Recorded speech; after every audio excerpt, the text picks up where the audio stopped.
Members, please proceed to your seat. Please rise for the invocation by Reverend Jerry Morton, DeWitt, retired Lutheran pastor, Frankfort, Kentucky, and remain standing for the Pledge of Allegiance.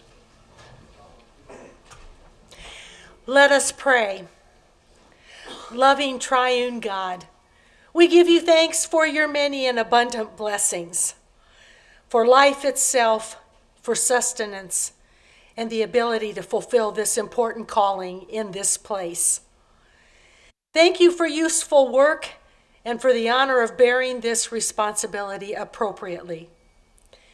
Thank you for the freedom to embrace you in your boundless nature and grace. Help all of us through these responsibilities to promote peace and order and justice. Give us clarity in what is truth and the ramifications if we do not follow it.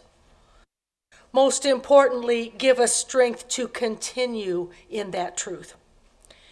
Help us to value and always ask you for ample understanding when it comes to the welfare and true needs of our people, so that we may continue to fulfill what is good and fitting for our beloved Commonwealth of Kentucky. It is in your name we pray. Amen.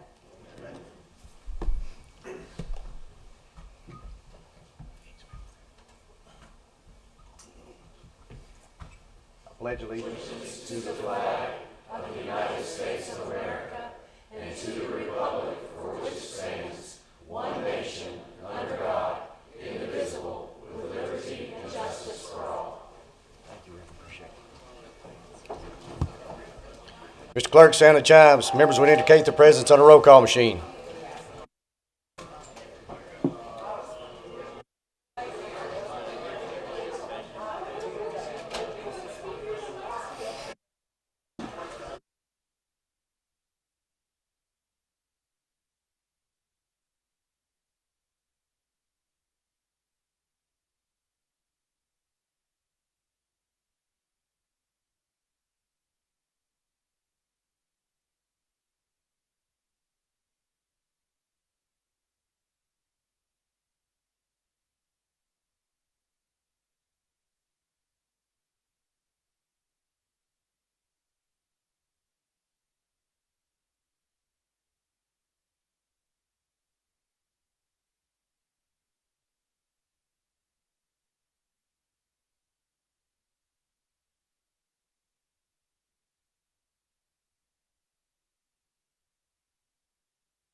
There being 97 members present, a quorum is declared and the House is now open in session and ready to proceed.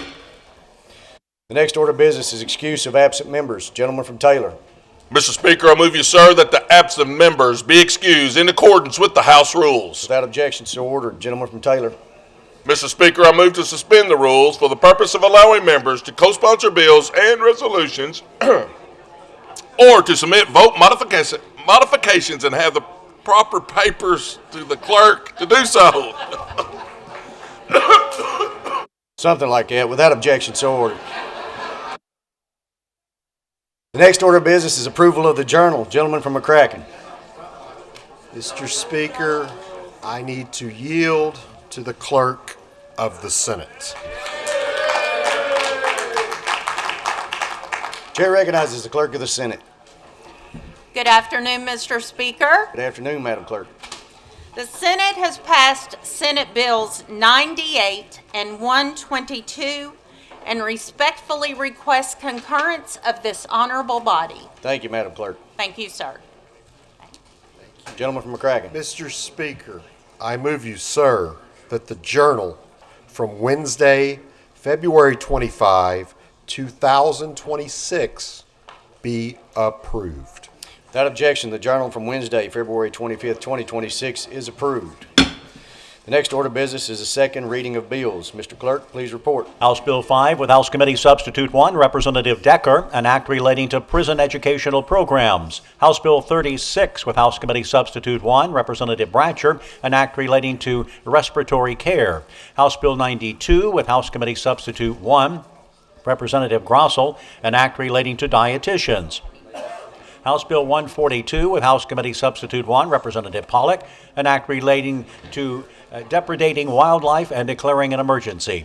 House Bill 254 with House Committee Substitute 1, Representative Lawrence, an act relating to temporary structures. House Bill 383 with House Committee Substitute 1, Representative Grossel, an act relating to children of military families. House Bill 468, Representative Elliott, an act relating to civil rights. House Bill 469 with House Committee Substitute 1, Representative Bivens, an act relating to local boards of education. House Bill 571 with House Committee Substitute 1, Representative Holloway, an act relating to light pollution and declaring an emergency. House Bill 584, Representative Smith, an act relating to licensees authorized to prescribe or dispense controlled substances. House Bill 586, Representative Kleins, an act relating to health services for youths. House Bill 621 with House Floor Amendment 1, Representative Bojanowski, an act relating to class sizes for exceptional children and youth. House Bill 628 with House Committee Substitute 1, Representative Jackson, an act relating to the athletic trainer compact. House Bill 658 with House Floor Amendment 1, Representative Rayburn, an act relating to limited commercial driver's licenses and declaring an emergency. And Senate Bill 145 with House Committee Substitute 1 and House Floor Amendment 1, Senator Adams, an act relating to the Department of Alcohol Beverage Control and declaring an emergency.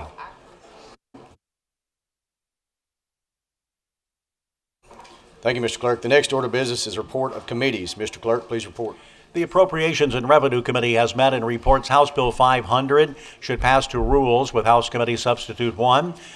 An act relating to appropriations measures providing funding and establishing conditions for the operations, maintenance, support, and functioning of the government of the Commonwealth of Kentucky and its various officers, cabinets, departments, boards, commissions, institutions, subdivisions, agencies, and other state-supported activities. House Bill 504 should pass to rules with House Committee Substitute 1. An act making appropriations for the operations, maintenance, support, and functioning of the judicial branch of the government of the Commonwealth of Kentucky and its various officers, boards, commissions, subdivisions, and other state-supported activities.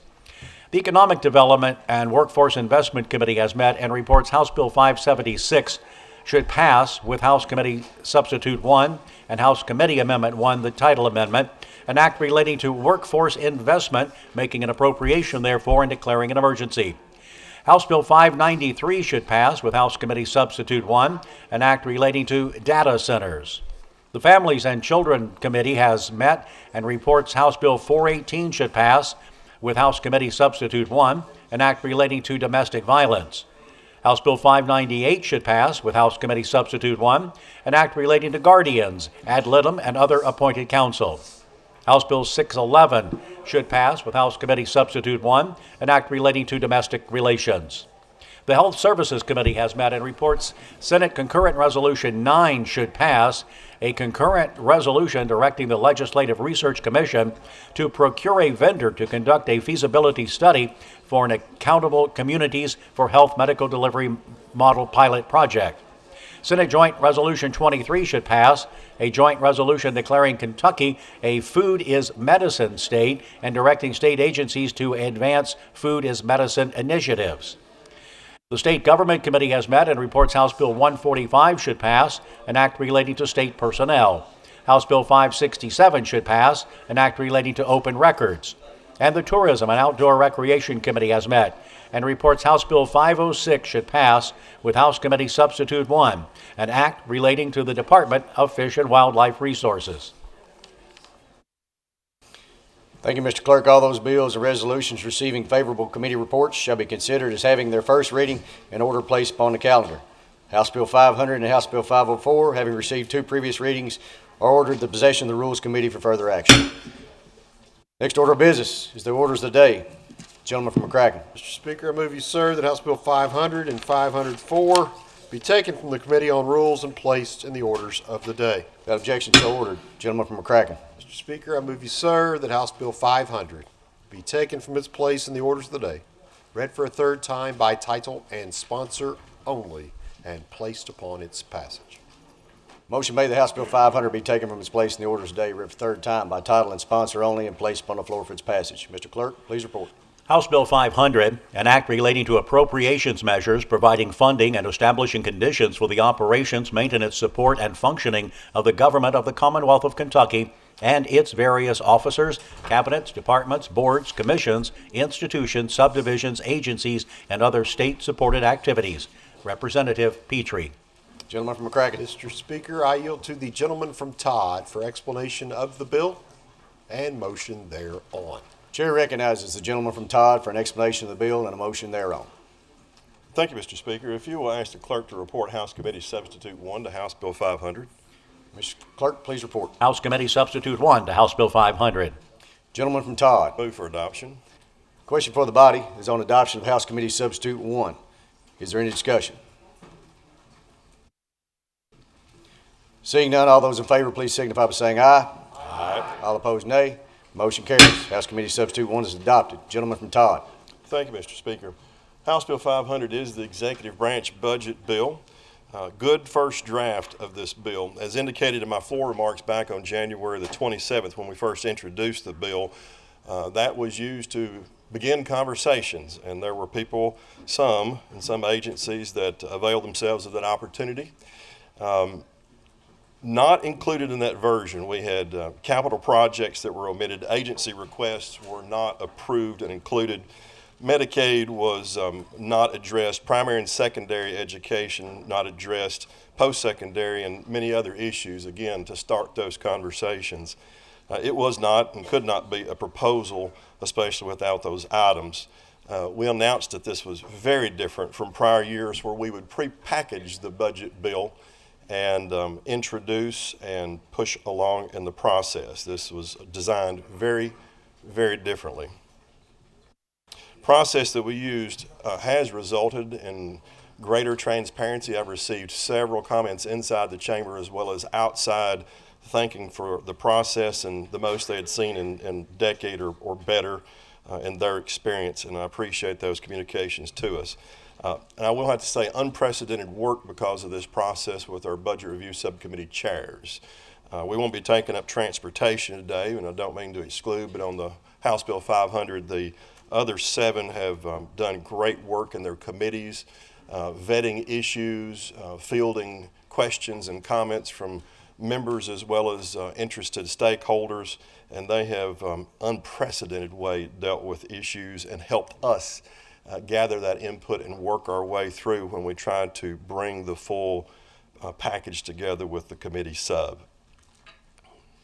As always, this is a budget process, and I call this a good first draft.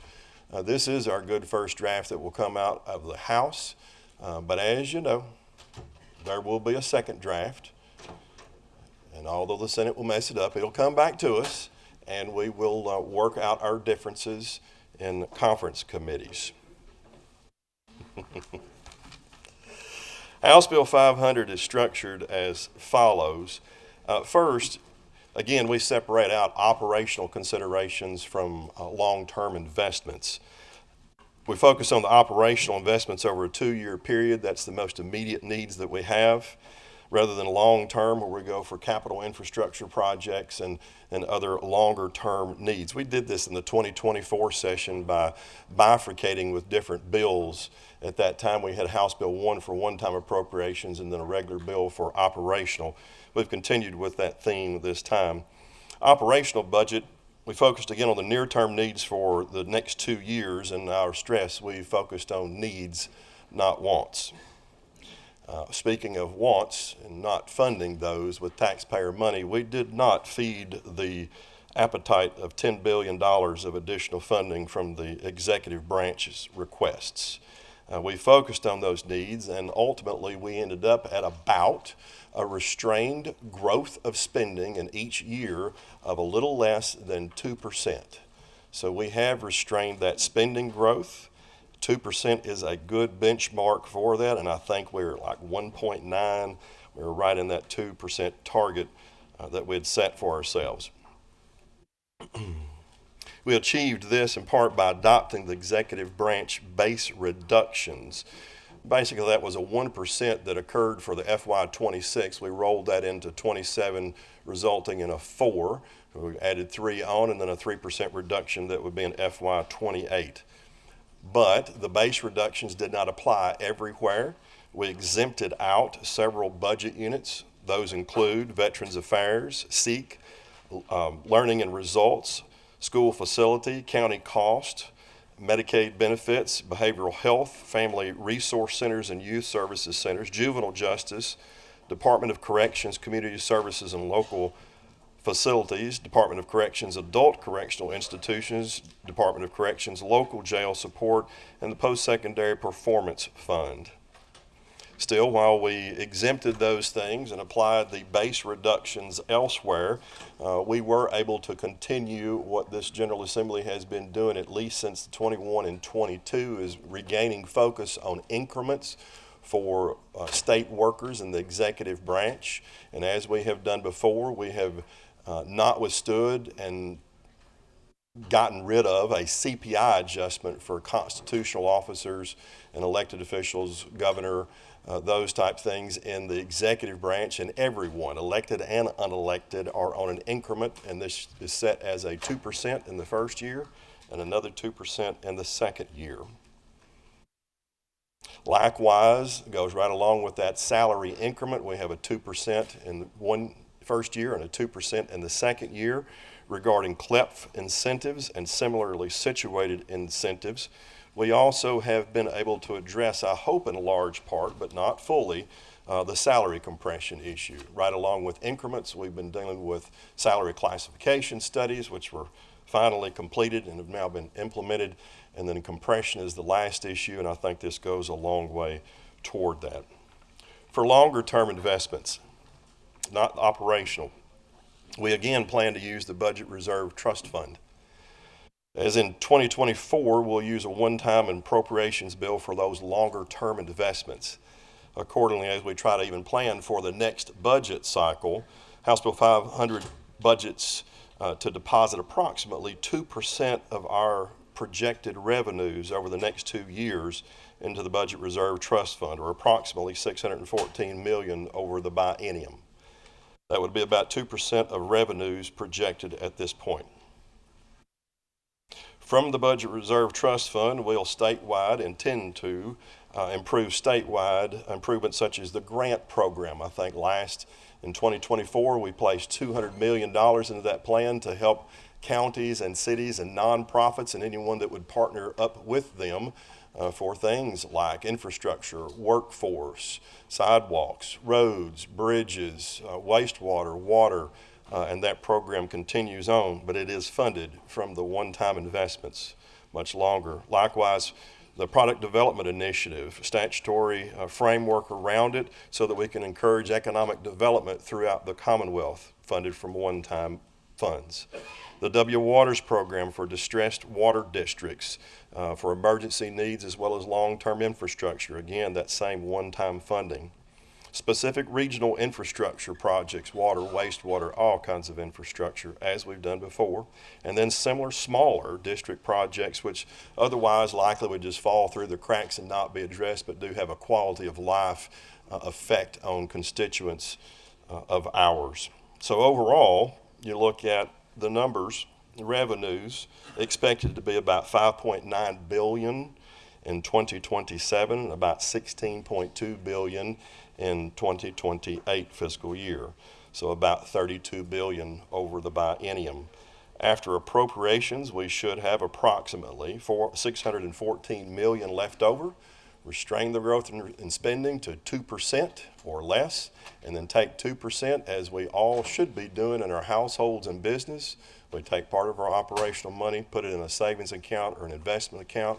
We'll draw interest off of it and be ready for the next round of investment funding of long-term projects and long-term returns to Kentuckians. Mr. Speaker, to dig into the details of the budget itself and what's contained in House Bill 500, I'd like to rely on who I've been relying on during this session in much greater part than in years prior, the Budget Review Subcommittee chairs. Mr. Speaker, if I may, I would like to yield to the lady from Kenton 63 regarding primary and secondary ed and workforce development. Chair recognizes the lady from Kenton 63. Thank you, Mr. Speaker. This budget proposal makes significant investments to strengthen public education, support educators, and ensure long-term financial stability for schools across the state. We're making historic investments in education, but increased funding must be matched with measurable academic progress. Taxpayers deserve to see improved student outcomes along increased support.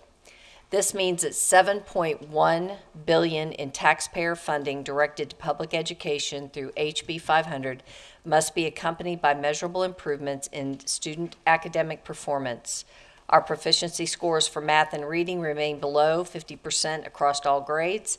Science and social studies proficiency scores are even lower. We must maintain an unwavering focus on the core mission of public education to educate our children. The HCS provides a 2% increase in each year for the base SEEK.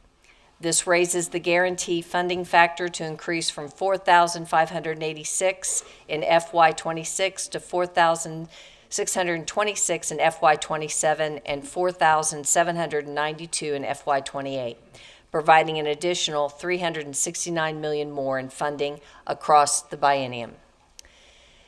Transportation will be held at the FY26 appropriation amount of $398 million each year.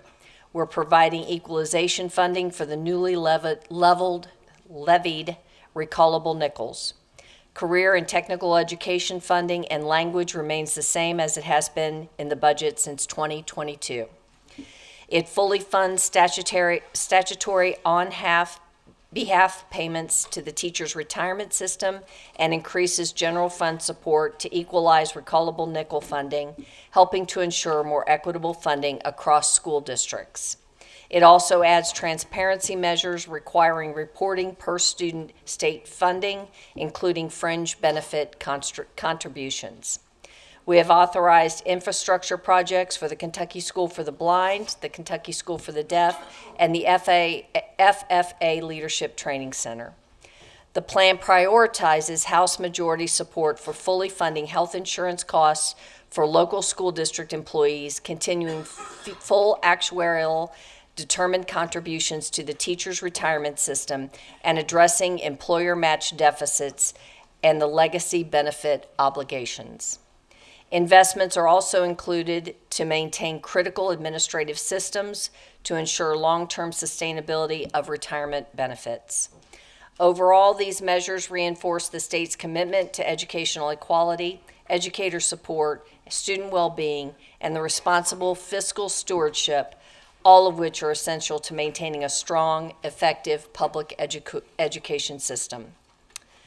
The Education and Labor Cabinet, in this portion, the budget strengthens administrative support, modernizes infrastructure, and reinforces workforce development across the state.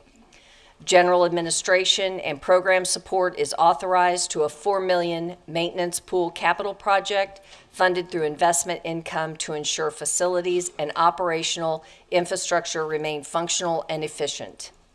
Similarly, Kentucky Education Television is authorized 2 maintenance pool projects totaling $2.5 million to maintain and upgrade essential broadcasting infrastructure that supports educational programming statewide.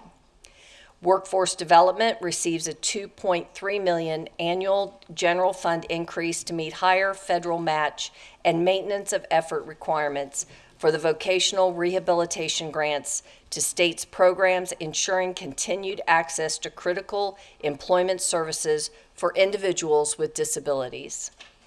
An additional $1.4 million maintenance pool project supports facility and infrastructure needs in this area. Workplace standards include language clarifying funding youth employment programs and court-awarded expenses, reinforcing the state's commitment to workforce readiness and compliance with all legal obligations. Overall, these investments reflect a focus on maintaining core infrastructure, meeting federal partnership requirements, and strengthening workforce participation to support long-term economic growth. And with that, I yield back to the gentleman from Todd, 16. Gentleman from Todd. Thank you, Mr. Speaker. For further information on post-secondary education, I would ask to yield to the gentleman from Barron, 23. Chair recognizes the gentleman from Barron. Thank you, Mr. Speaker. Post-secondary education and workforce development are fundamental to Kentucky's long-term economic strength, and this budget reflects that. We invest in affordability and access by expanding need-based aid and dual credit opportunities, strengthening workforce pipelines, and protecting the long-term stability of our colleges and universities. For college access and affordability, we provide $8.09 million in each fiscal year in general fund for the College Access Program, and $8 million in each fiscal year in general fund, plus $6.2 million in each fiscal year in restricted funds for the Dual Credit Scholarship Program, helping more students earn college credit while still in high school. For high-performing academic programs, we are increasing $108,900 in FY27 and $219,900 in FY28 for the Craft Academy at Morehead State University, and increase $108,900 in FY27 and $219,900 in FY28 for the Gatton Academy at Western Kentucky University.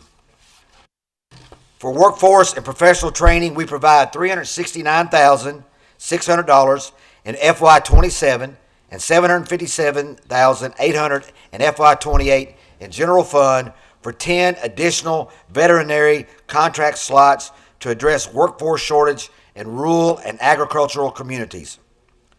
To protect campus facilities and address deferred maintenance, we authorize $190 million in bond funds for asset preservation pools for post-secondary institutions.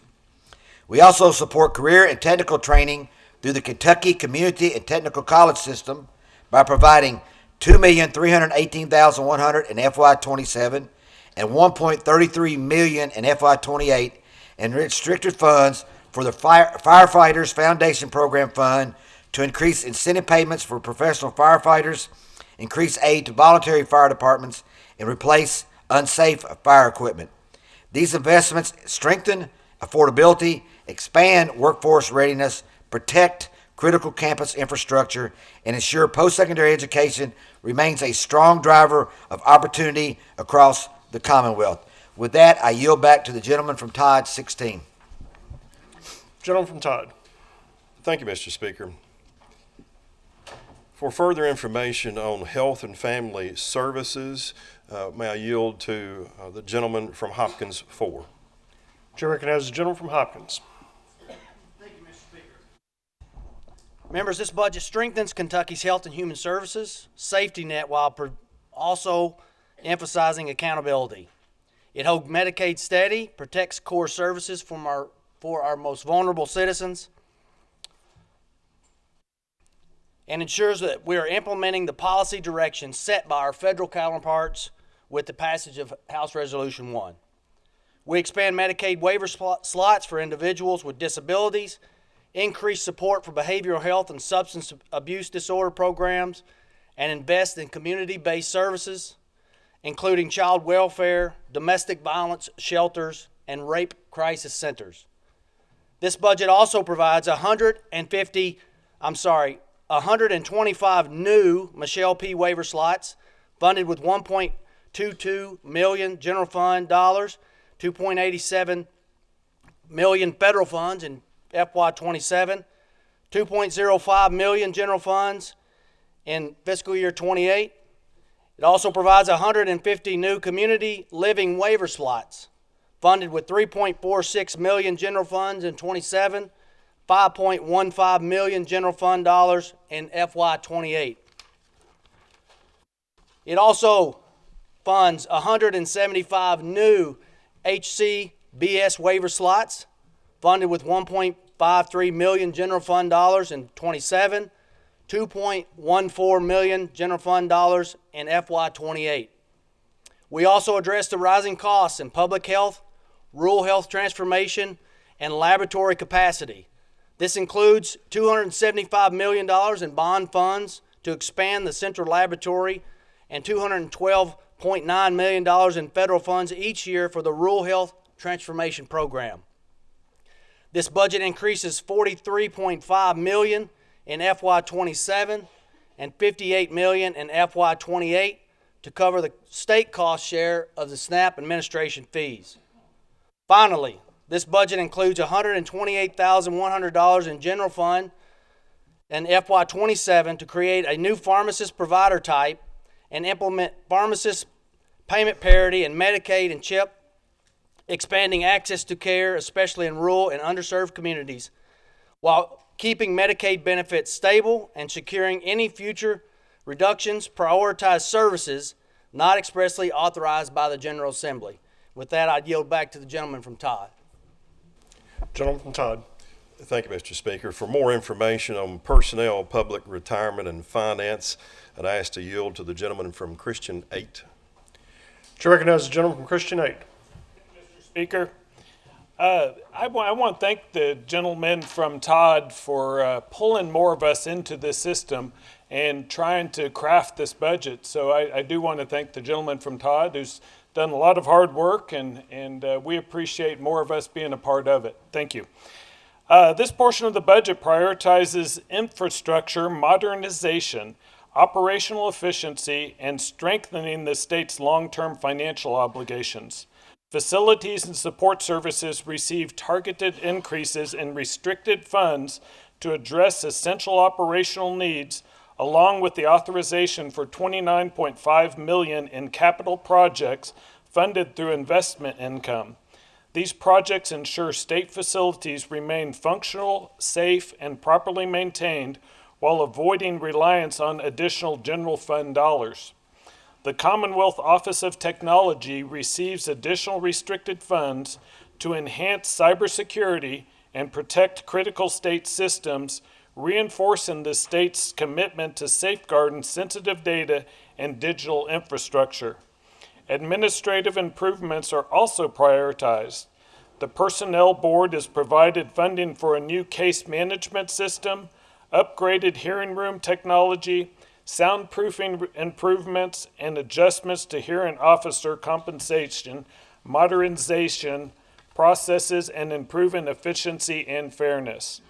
Salary increment language is updated to ensure property valuation administrators are properly aligned with the compensation framework. Significantly, the Kentucky Public Pensions Authority receives major investments to modernize its pension administration system and address long-standing unfunded liabilities. The budget provides $78.5 million in additional support to reduce the unfunded liability of the KERS Non-Hazardous Pension Fund, along with funding for system modernization and a $15 million capital authorization to upgrade pension administration infrastructure. Overall, these measures reflect a disciplined approach to strengthening core government operations, modernizing outdated systems, enhancing cybersecurity, and making meaningful progress towards stabilizing the state's pension obligations. Mr. Speaker, I'd like to yield back to the gentleman from Todd 816. Gentleman from Todd. Speaker, thank you. For more information on the subject of general government, including constitutional officers and their functions, I would like to yield to the gentleman from Marshall 6. Chair recognizes the gentleman from Marshall. Mr. Speaker, members, this budget strengthens core government functions that keep Kentuckians safe and ensures accountability. We made targeted investments in public safety, veterans, and local government support. For veterans, we increased staffing support by $5.1 million in restricted funds in 27 and $5.5 million in fiscal year 28 for the Thompson Hood Veteran Center, and $6.4 million in 27 and $6.8 million in fiscal year 28 for the Western Kentucky Veteran Center, and $100,000 in general fund dollars in each year for the Homeless Veterans Program. We also authorized veterans capital projects totaling $16 million in bond funds, plus an additional maintenance and federal projects. And for infrastructure, the Kentucky Infrastructure Authority is authorized $185.4 million in federal funds in fiscal year 26 and $38.5 million in fiscal year 27. Also $27.6 million in bond funds in fiscal year 26 and $7.7 in 27, and $60 million in agency bonds in 26, primarily supporting water and wastewater projects. We also strengthened public safety and accountability with $10 million per year in restricted funds for the Body Armor Grant Program, $2.3 million and $4.6 million in federal funds each year for the Child Support Services, and $905,000 in fiscal year 27 and $587,100 in 28 for a new forensic lab in Western Kentucky. These are just a few of the highlights, Mr. Speaker, and with that, I want to yield back to the gentleman from Todd 16. Gentleman from Todd. Thank you, Mr. Speaker. And for further information on economic development, public protection, tourism, and energy, I'd like to yield to the gentleman from Perry 84. Chair recognizes the gentleman from Perry. Thank you, Mr. Speaker. Thank you to the gentleman from Todd. Our budget invests in economic growth, protects our natural resources, and strengthens public protection and tourism across the Commonwealth. In the Cabinet for Economic Development, we increased federal funds for the State Trade and Export Promotion Program by $135,000 in FY27 and $100,000 in FY28 to help Kentucky businesses reach new markets and create jobs. We also identify funding for the Certified Child Care Community Designation Program, the Financial Assistance Program for Nuclear Energy Related Projects, and the Pilot Tax Increment Financing Program, and authorized 3 capital projects totaling $30 million in bond funds to support site development and job creation. In the Energy and Environment Cabinet, we authorized $21 million in bond funds and $2 million in investment income for environmental protection capital projects, along with $1 million in investment income for maintenance needs to protect water quality and natural resources. In the Public Protection Cabinet, we increased restricted funds for professional licensing by $100,900 in FY27 and $100,000 in FY28. We increased enforcement capacity in the Division of Tobacco, Nicotine, and Vapor by 2.7 in FY27 and 2.2 in FY28, and increased staffing and enforcement resources for building code enforcement, electrical, plumbing, boiler, HVAC, and hazardous materials inspections. We also provide $750,000 in restricted funds in each fiscal year for insurance financial examination, actuarial contracts, and $225,000 in each fiscal year for property and casualty actuarial contracts and identify funding for victims of crime services.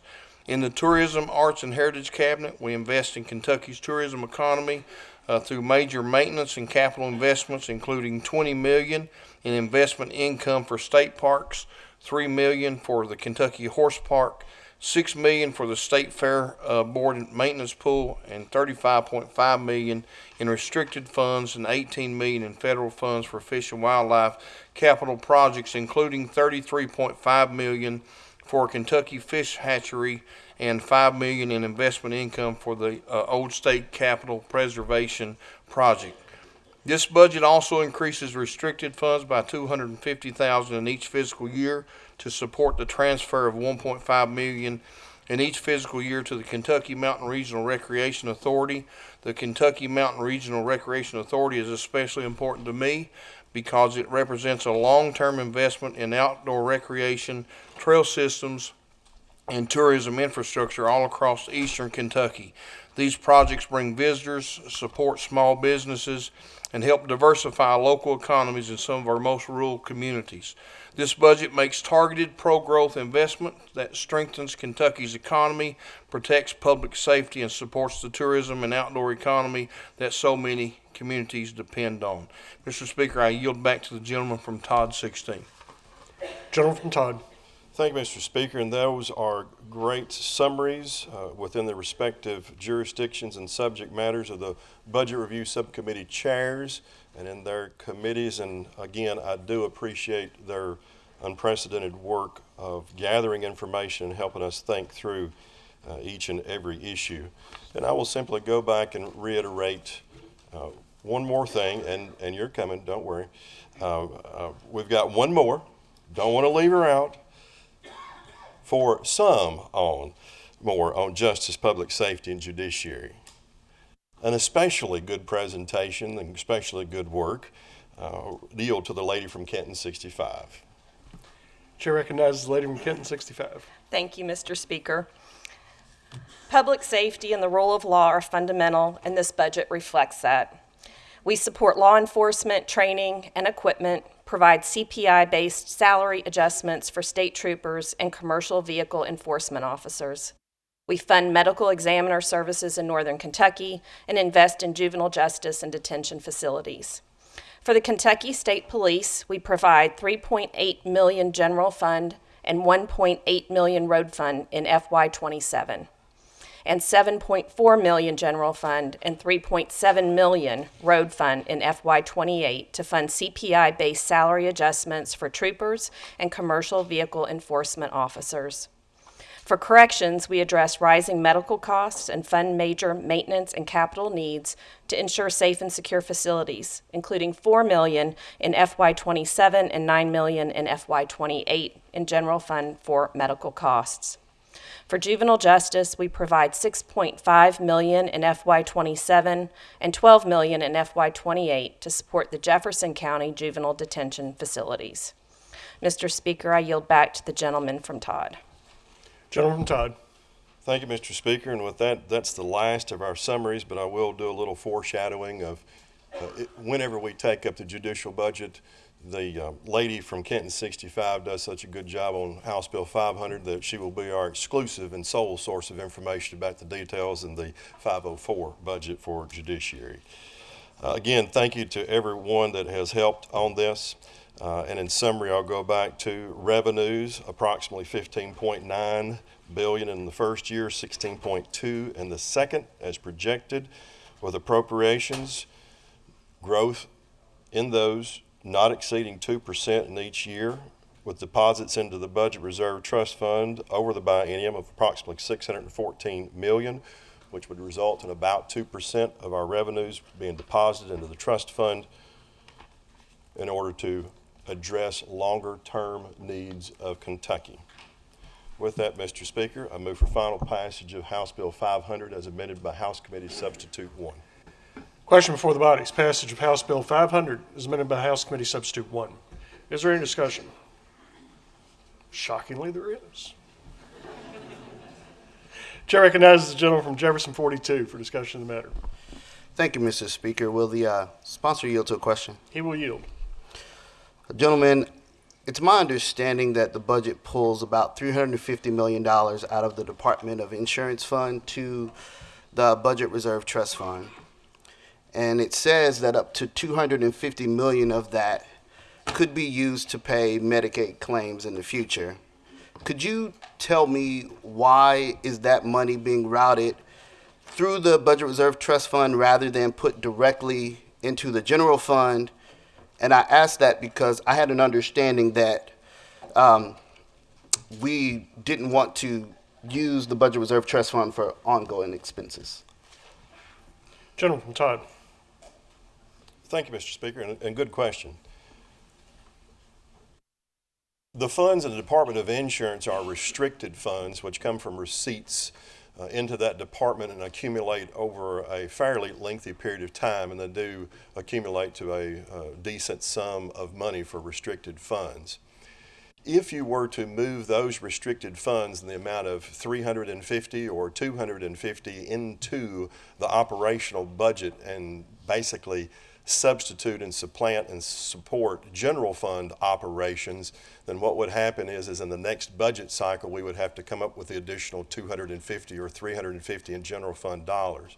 So rather than do that, we transferred those restricted funds, which accumulate over time, treat them as a deposit into the reserve account so that we can use them one-time spending only. That's why we have designated that as a backup for Medicaid with those funds. Gentleman from Jefferson. Will the gentleman yield to one other question? He will yield. Gentlemen, as it relates to spending from the Budget Reserve Trust Fund, does spending from the trust fund count towards any of the triggers for a tax cut? Gentleman from Todd. We have generally exempted out one-time spending. This is more of a backup. We also included, I think, in the 2024 session under House Bill 1, one-time appropriation, $60 million as a backup for Medicaid benefits in case it was necessary. This would be treated no differently than that, I would anticipate. Gentleman from Jefferson. Speak on the bill. Yes, sir. Members of the House, most of you know that housing is a top priority of mine, and it is my belief that House Bill 500, as it stands, makes no investment in affordable housing, despite a growing affordability crisis that affects families in all of our districts. From the largest cities like mine in Louisville to the smallest towns like my family that's in Hopkinsville, Kentucky, all of the Kentuckians that I know and speak to are struggling to find stable housing that they can actually afford. I know it, you know it. And when those families can afford to rent or have a mortgage, everything else in their life becomes more stable. Workers are better able to keep their jobs. Parents can support the local businesses we all know and love. Children remain rooted in their schools and their communities. Seniors can age in place with dignity. And young professionals can build a future right here in our Commonwealth. But the new version of the budget, in my opinion, it does not provide relief for the rising housing costs that are being forced on working families, those same seniors and young professionals, and they have to leave our communities. Folks, people are spending the bulk of their income just to keep a roof over their heads. And that is not sustainable for our families, and it is not sustainable for our economy. I know we believe that investing in affordable housing strengthens Kentucky's workforce, supports economic growth, and it helps communities. And I know that because I participated in a housing task force this summer that heard from those very same people. And it was bipartisan work. And we know that when we invest in housing, our communities remain vibrant and competitive. Mr. Speaker, I filed a floor amendment today that I'd like to act on. It's House Floor Amendment 13 to House Bill 500. That amendment would deposit $123 million over the next 2 fiscal years into the Affordable Housing Trust Fund. Now, as the young folks like to say today, I think we got it. And that is being used to expand access to safe and affordable homes. Now, I'm new here. Things are moving kind of fast. And because of the sub that was adopted in A&R upon enjoyment yesterday, the amendment I understand, was not filed in enough time for it to be considered in order. But I would move for suspension of the rules in order for House to consider House Floor Amendment 13 to House Bill 500, and I'd ask for a roll call vote. Gentleman from Jefferson's motion is for suspension of the rules. In interest of preserving your voices going forward, the motion to suspend the rules requires a constitutional majority, so it will automatically be a roll call vote. It is non-debatable, however, so those in favor of a suspension of the rules for the purpose of allowing House Floor Amendment 13 to be called and acted upon shall vote yes. Roll call machine is open for your vote.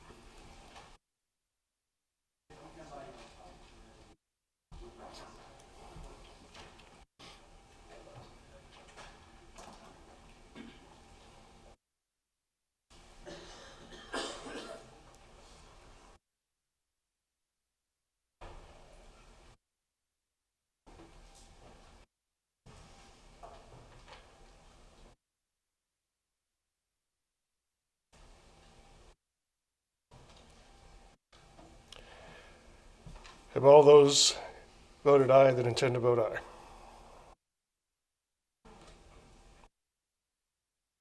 Clerk will take the roll. Being 20 votes in favor of suspension of the rules falls short of the constitutional majority of 51. Therefore, the motion fails. Gentleman from Jefferson, you still have the floor. Thank you, Mr. Speaker. I'm reminded of an old song that said, "Build me up, buttercup, just to let me down," and y'all did it today. I haven't worn my bow tie, just to add a little effort there, but in all seriousness, I think housing is a serious matter. And I'm disappointed that the House would not consider my floor amendment, simply because I truly believe that when every Kentuckian has a home, there will be a future for every family. And I would encourage this body, both now and in the future, to put our money where our mouth is to make sure that Kentuckians can have quality and affordable places to live. Thank you, Mr. Speaker.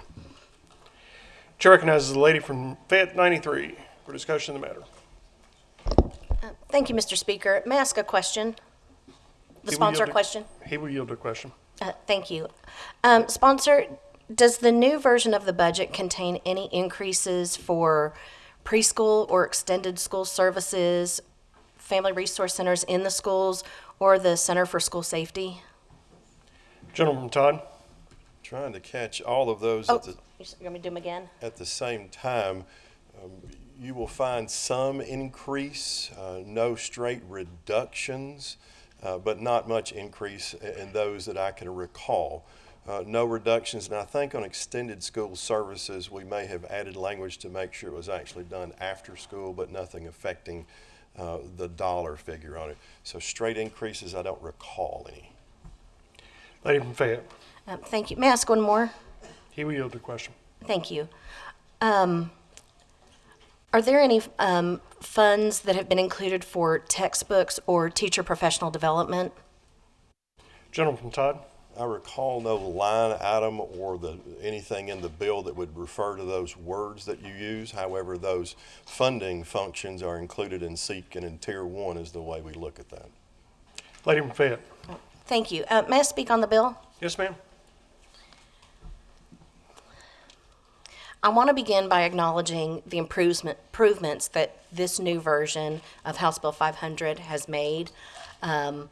They are appropriate. They are much of what is needed. I'm thrilled over the $40 million for student transportation, because that's funding that wasn't included originally when this bill was introduced.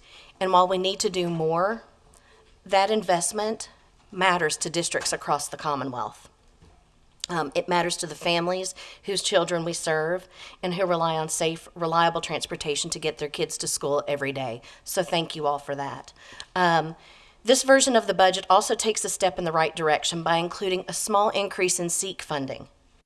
Those increases are welcome, but they're just not enough to keep up with the rising cost and the growing expectations that we keep putting on our public schools and our school staff.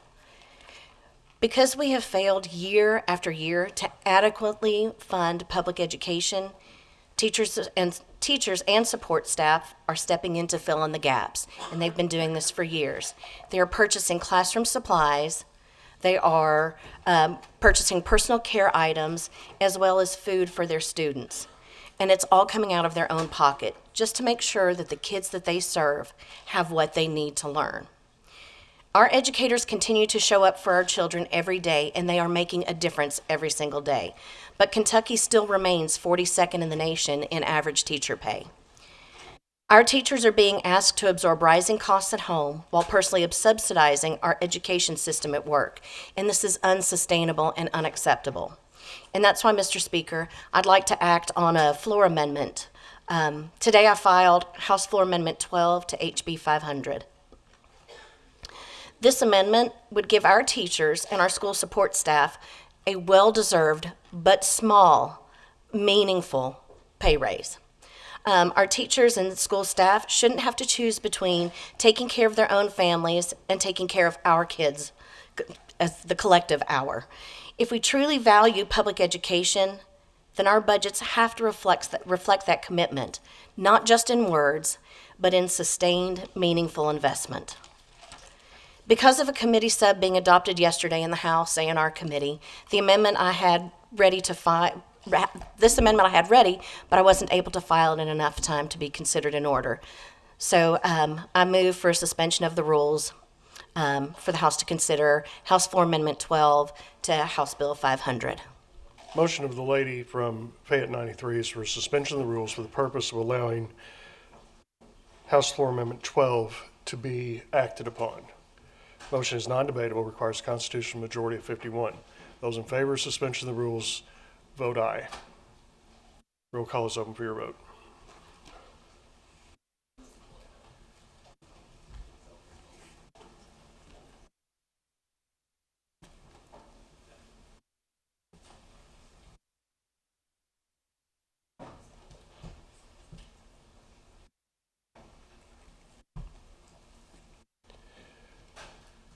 Have all members intending to vote aye registered to vote?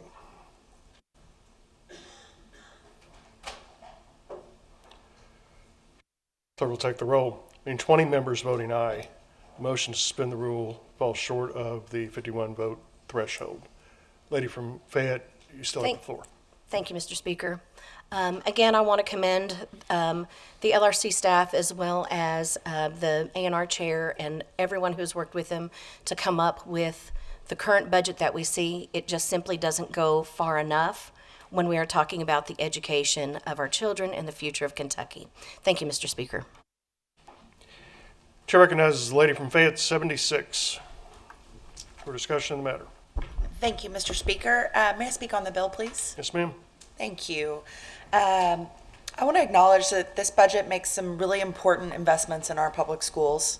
It provides funding for full-day kindergarten, and it does increase the SEEK funding, though not quite enough to keep up with inflation.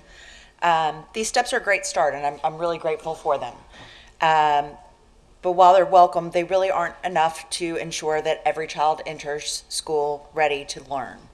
2023, more than half of our Kentucky children arrived on their first day of kindergarten already behind their peers. And I really wish that this bill had included provisions to expand access to pre-K for all of our kids. So, Mr. Speaker, I'd like to act on a floor amendment.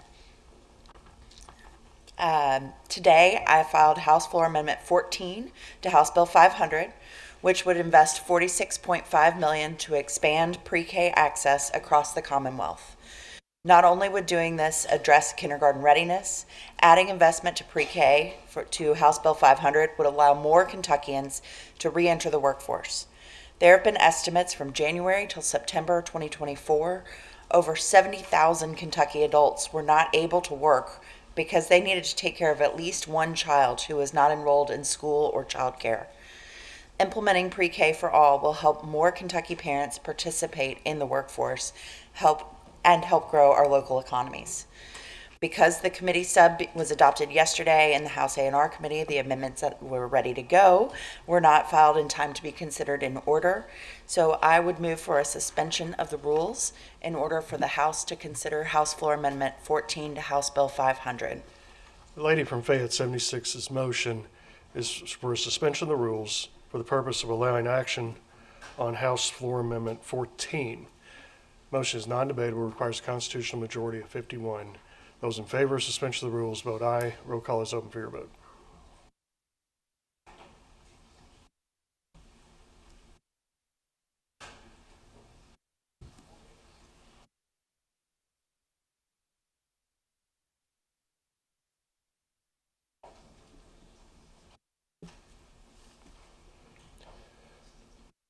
Have all those in favor of suspension of the rules recorded their vote?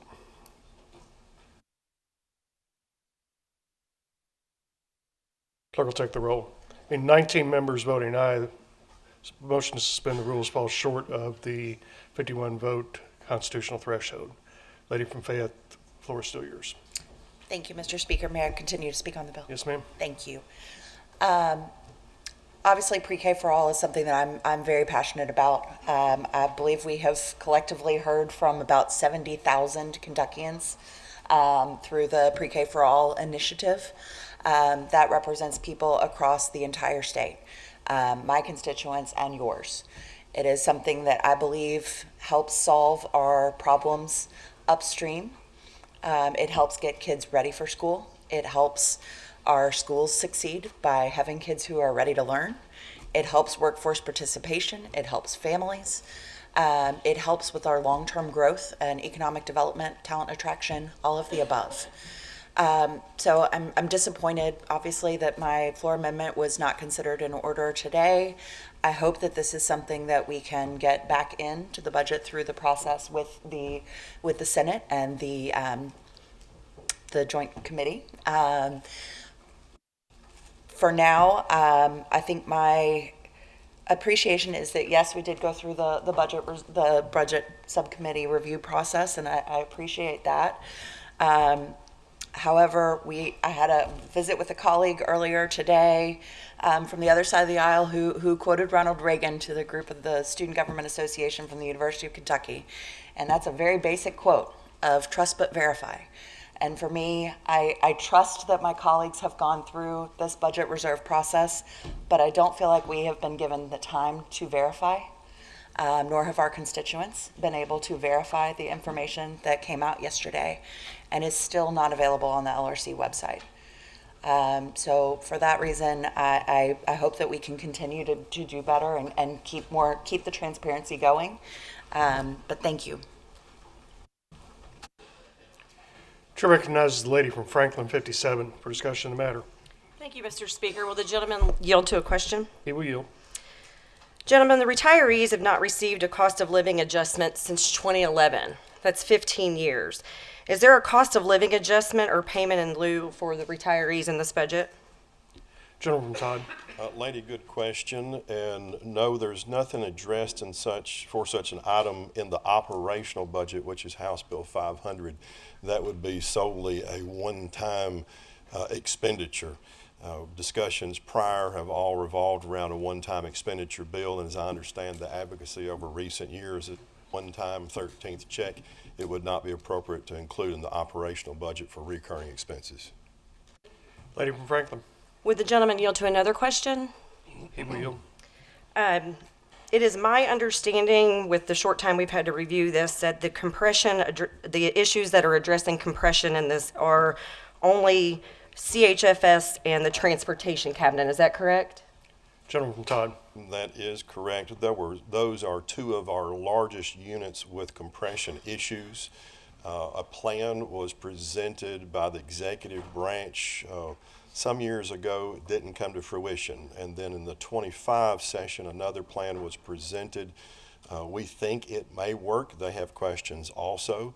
So we opted to do this as a pilot project, trying to hit the two most complicated pieces first. If it works there, it should work everywhere.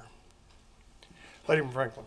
Just one quick follow-up with that. If somebody He will yield to transfers another from, question. will you yield to another question, please? He will yield. Last one, promise. If somebody leaves, say, the Department of Revenue and goes to the Transportation Cabinet, how will this, I mean, the compression issues will still be there, is that correct? Gentleman from Todd. Transferring between sections like that is beyond my ability to answer.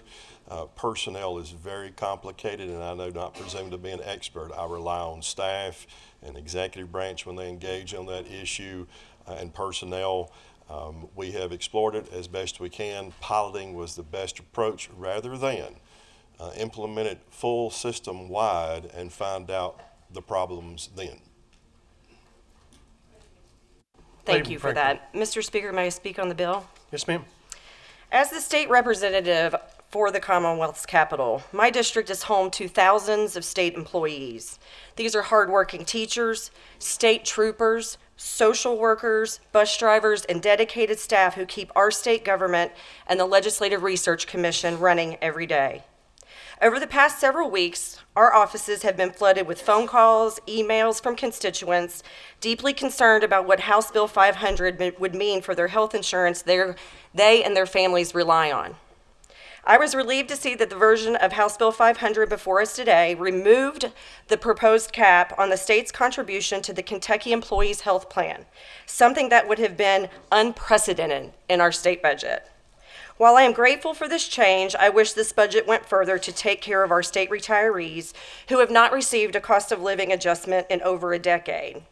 There is currently House Bill 406 that has been filed that has over 40 co-sponsors, and I have been told that this will not cross the finish line this year. So for that reason, Mr. Speaker, I would like to act on a floor amendment.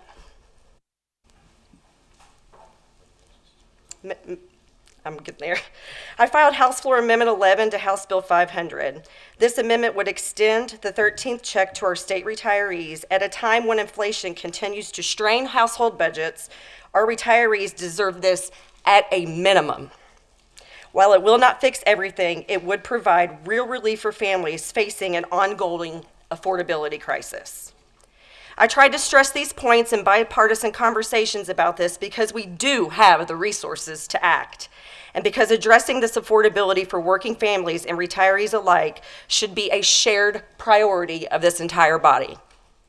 Because of the subcommittee sub being adopted yesterday in the House A&R Committee, the amendments we are ready to file were not filed in enough time to be considered in order. I move for the suspension of rules in order for the House to consider House Floor 11 to House Bill 500, and I would ask for a roll call vote. Lady from Franklin, what was the number of that floor amendment? 11. Motion of the lady from Franklin, 57, is for a suspension of the rules. Suspension of the rule for the purpose of allowing action on House Floor Amendment 11. Motion to suspend the rules is non-debatable, requires a constitutional majority of 51. Those in favor of suspension of the rules, vote aye. Roll call is open for your vote.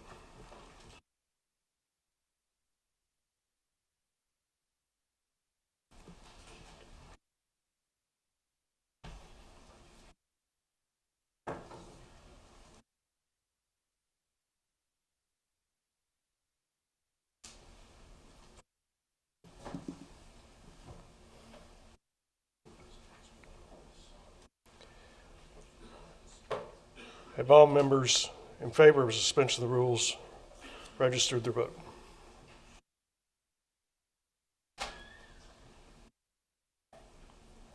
Clerk will take the roll. 21 members voting aye. The motion to suspend the rules falls short of constitutional majority requirement of 51. Lady from Franklin, you still have the floor. Thank you, Mr. Speaker.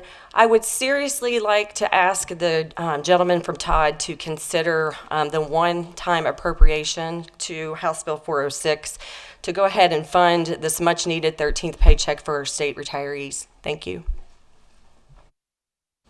Chair recognizes the lady from Jefferson 38 for discussion of the matter. Thank you, Mr. Speaker. Will the gentleman yield to a question? He will yield. Gentleman from Todd, does this budget include the $40 million in the last budget to help keep child care centers open by maintaining reimbursement rates? Gentleman from Todd. As I understand, child care is in the base at this point, so no additional language was needed. There were no changes made to those funding structures. Lady from Jefferson. Will he yield to another question? He will yield. Gentlemen, am I understanding correctly that means that since we allocated the $40 million last budget, that this should be included in the base? Gentleman from Todd. My understanding is it should be, but I will qualify that. And the reason I qualified is because the executive branch has previously taken money out of those allotments relative to child care and moved them in other places. So I don't know what allotment changes may or may not have been made to reduce that. I would hope that the base remains, but I know that there was $9 million taken out at one time. Lady from Jefferson. Thank you, Mr. Speaker. May I speak on the bill? Yes, ma'am. Thank you, Mr. Speaker. Thank you, gentlemen, for answering that question for me. It's helpful, especially since we're doing things a little bit differently this year. Today, I also want to talk about the new version of House Bill 500 adopted by the committee sub. This version of the bill does not contain adequate support for our rural health care. And while my district is more urban than it is rural, I view it as my perspective that healthcare affordability and access is vital no matter where you live. Recent federal changes to Medicaid financing are placing Kentucky's hospitals, especially those in rural communities, at serious risk of losing services or even closing their doors, which I really hope is not the case. There are real threats facing hospitals that serve the front line of care for thousands of Kentuckians. And while Kentucky has received federal funding through the Rural Hospital Transformation Fund in H.R. 1, those funds cannot be used to preserve existing services such as cardiology, oncology, OBGYN, emergency care, and other core services that families rely on every single day. Without the necessary funding from the federal government or in this budget, families may be forced to travel hours for emergency treatment. Expectant mothers may lose access to nearby maternity care, and patients with heart disease or cancer may face dangerous delays in treatment. This will also have a dangerous domino effect on our hospitals in the more urban areas that are already strained. The economic impact can also not be understated. Rural hospitals support good-paying jobs, stabilize local economies, and help attract businesses and families to town across the Commonwealth. And losing a local hospital does not just weaken healthcare, it would weaken the very backbone of rural Kentucky. So, Mr. Speaker, I'd like to act on a floor amendment. Mr. Speaker, we filed Floor Amendment 10 to House Bill 500. This amendment would place $50 million over the next 2 years into the Rural Hospital Assistance Fund. This investment would help hospitals remain open, maintain essential services, and continue caring for the communities that depend on them. This is not a partisan issue, and it is a community issue. It is about ensuring that Kentuckians, no matter their zip code, can receive life-saving services close to home. And because this committee sub was adopted in the A&R meeting yesterday, and the amendment I've drafted was not filed with enough time to be in order. Now here's where I kind of want to differ from some of my colleagues. I think that we should use this moment to make amendments to this budget bill, or at least consider them. Consider what our options are as House members, because we know our good friends in the Senate are going to make changes. Why don't we make sure that we are the ones to do it here rather than before we have to pass it over there? So even if that's not going to be our process this year, I strongly hope that we consider that in future years. So, Mr. Speaker, I move for suspension of the rules in order to call House Floor Amendment 10 and for it to be considered to House Bill 500. Motion of the lady from Jefferson 38 is for suspension of the rules for the purpose of allowing action on House Floor Amendment 10. Motion for suspension of the rules is non-debatable, requires a constitutional majority of 51. Those in favor of suspension of the rules, vote aye. Roll call is open for your vote.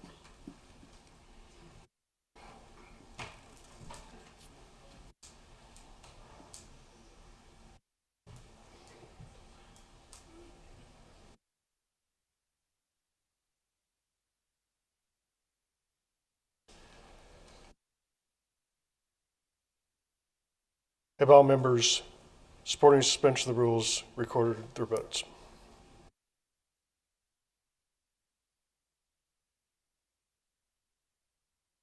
Clerk will take the roll. I mean, 19 members voting aye falls short of the 51 vote threshold for suspension of the rules.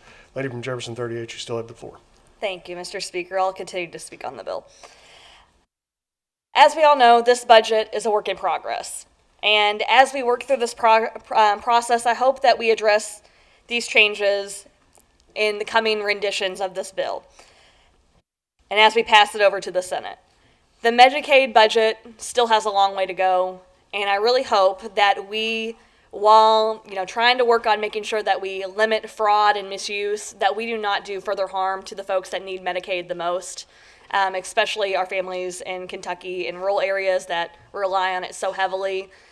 So I'm going to continue to remain passionate about that and appreciate the changes and the good work that's gone into the process so far. Thank you, Mr. Speaker. Chair recognizes the lady from Fayette 75 for discussion of the matter. Thank you, Mr. Speaker. Will the gentleman yield to a question? He will yield. Thank you. The most up-to-date forecasts from the budget director indicate that between federal matching funds and our proposed House budget, that the Medicaid budget will be short by $595 million in fiscal year 27 and by $913 million in fiscal year 28. That's leading to over $1.5 billion less dollars to our healthcare providers, including our rural hospitals. The governor's budget recommendation included estimates that were agreed to by the Cabinet for Health and Family Services and the Office of the State Budget Director in a process that's taken place for many years. That process has always served us well, and the estimates that they've given us in the past have typically been within 1% of our actual spending. My question is, why is our Medicaid budget $1.5 million short? Gentleman from Todd. Thank you for the question, lady. First, don't believe it's short. Number two, estimates, if there's been any revisions, they've not been shared with me. If it's talking about the numbers that were given previously, we've taken those into account. Also, I don't know that those projections are taking account of the eligibility decline and the HR 1 effect. I don't know if it's taken into account House Bill 695 from last session and movements being made this session. And as far as the accuracy of projections, I would take issue with that. Medicaid may or may not be close. I think they're off this time, but they have missed SEEK shortfall twice in a row. They have missed counts on students. They have missed counts on add-ons, missed counts on a lot of other factors that we look at. I think generally they do a good, okay to good job. There's a good history of that. But in recent years, we've had many projections missed, and I wonder whether this is yet another one. Lady from Fayette.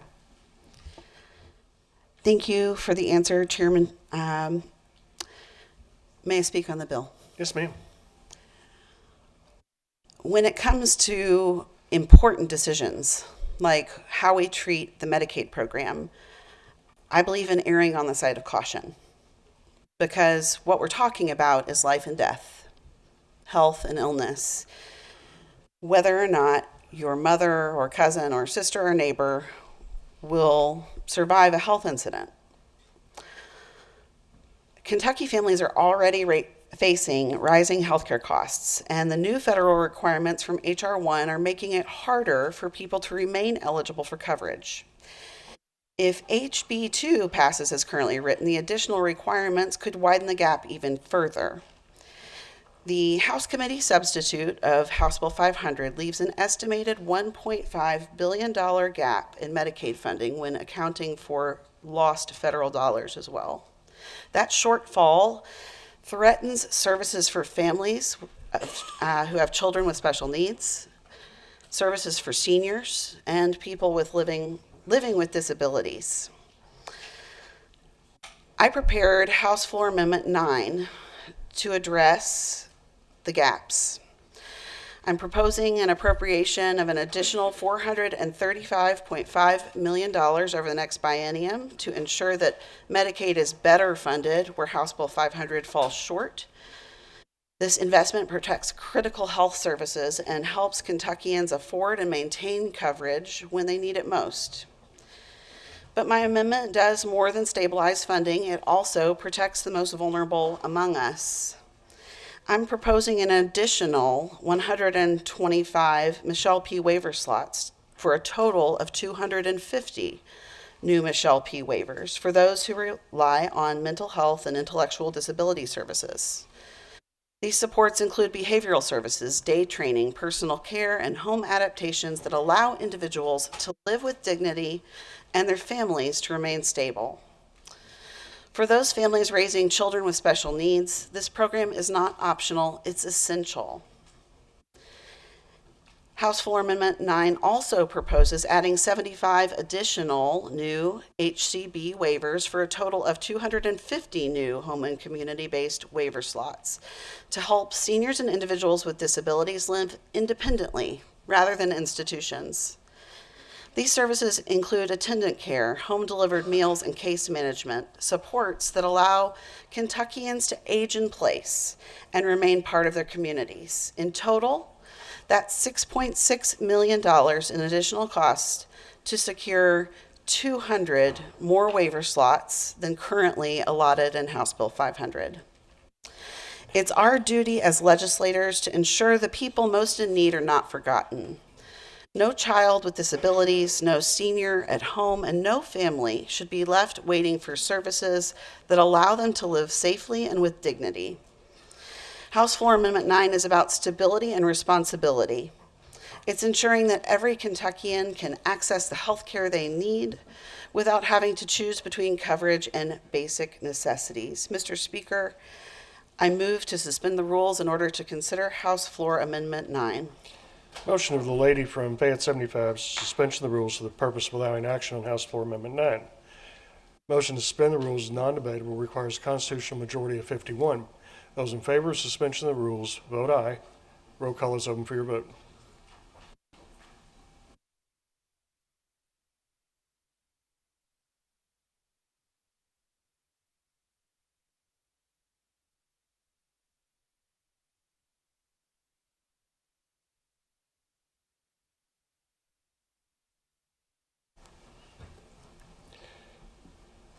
Have all those in favor of a suspension of the rules recorded an aye vote?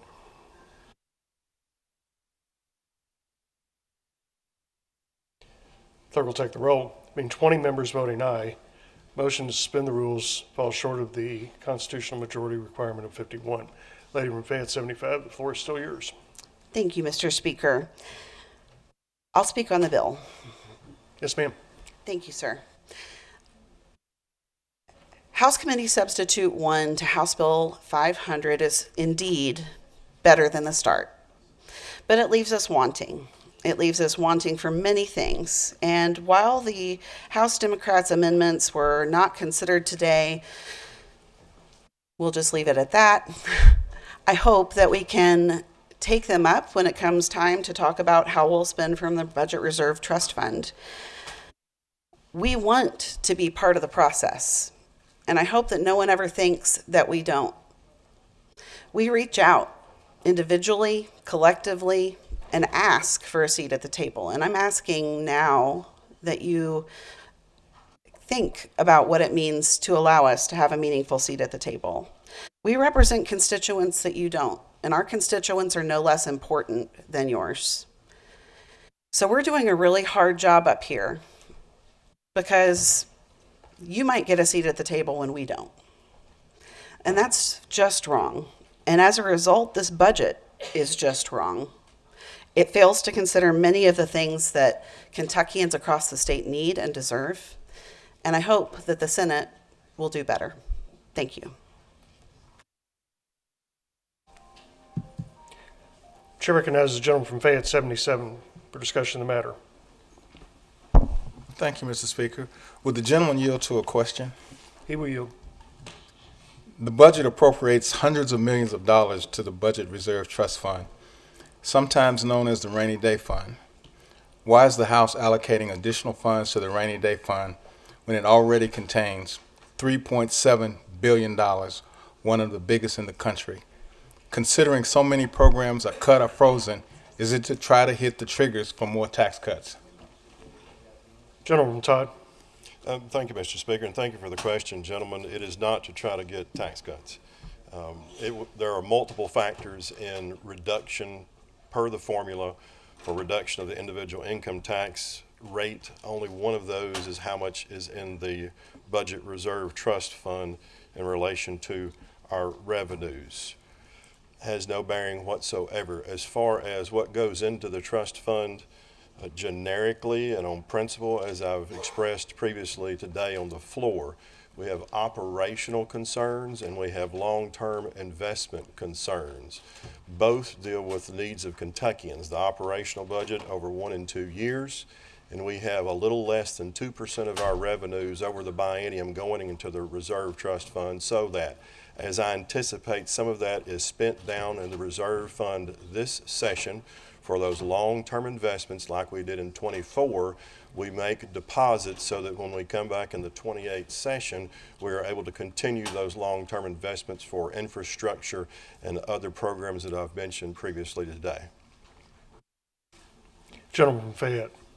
Will the gentleman yield to another question? He will yield. This budget includes $220 million less for Medicaid benefits than the governor and the cabinet had requested using their consensus forecasting process, which in the recent past has been within 1% of actual expenditure levels. That's counting $250 million and a fund transfer to the BRTF. That could be used to help pay Medicaid claims. Why is the Medicaid budget short, and where does the number come from? Gentleman from Todd. Thank you, Would you answer that question again? I do, Mr. Speaker. I know that I have previously addressed the subject matter, and I would like to point out that as a backup matter, in case our calculations are off, I'll remind everyone that $250 million has been set aside in the Budget Reserve Trust Fund, identified to assist in case those numbers are off. As far as the 200 and something million that you're referencing, I'm not sure about what those numbers are, but they could refer to an accounting trick that was recommended by the governor that would push the 12th MCO payment. There are 12 in a 12 calendar month. He had pushed $220 million from FY27 and said make only 11 payments and push that into the 12th, which is a shortage of Medicaid benefits. We did not do that. Gentleman from Fayette.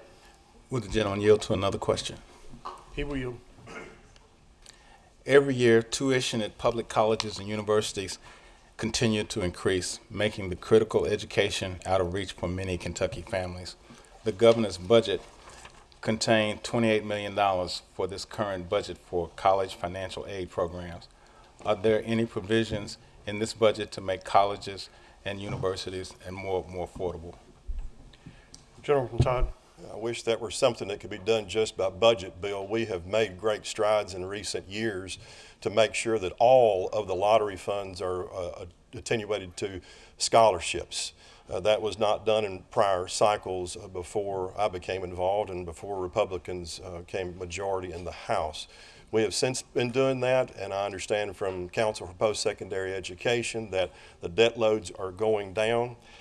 For students graduating in Kentucky schools. We will continue to work on that, and included in this budget is to make sure that all those scholarships are still funded. Outside of the budget, I think there is a bill by the lady from Kenton 63 that might speak to addressment of tuition. I would encourage you to look at that bill and some other bills regarding capping tuition, as well as involving CPE in the conversation. Council for Post-Secondary Education, who is supposed to be overseeing rate increases at the higher education level. Gentleman from Fayette. I just have one final comment, Mr. Speaker, and I take comment from Pharaoh from the movie The Ten Commandments, and he said, "Let it be written, let it be done." Thank you, Mr. Speaker. Chair recognizes the gentleman from Rockcastle for discussion of the matter. Thank you, Mr. Speaker. I hadn't really intended on speaking until I heard the comment, "I wish we had a seat at the table."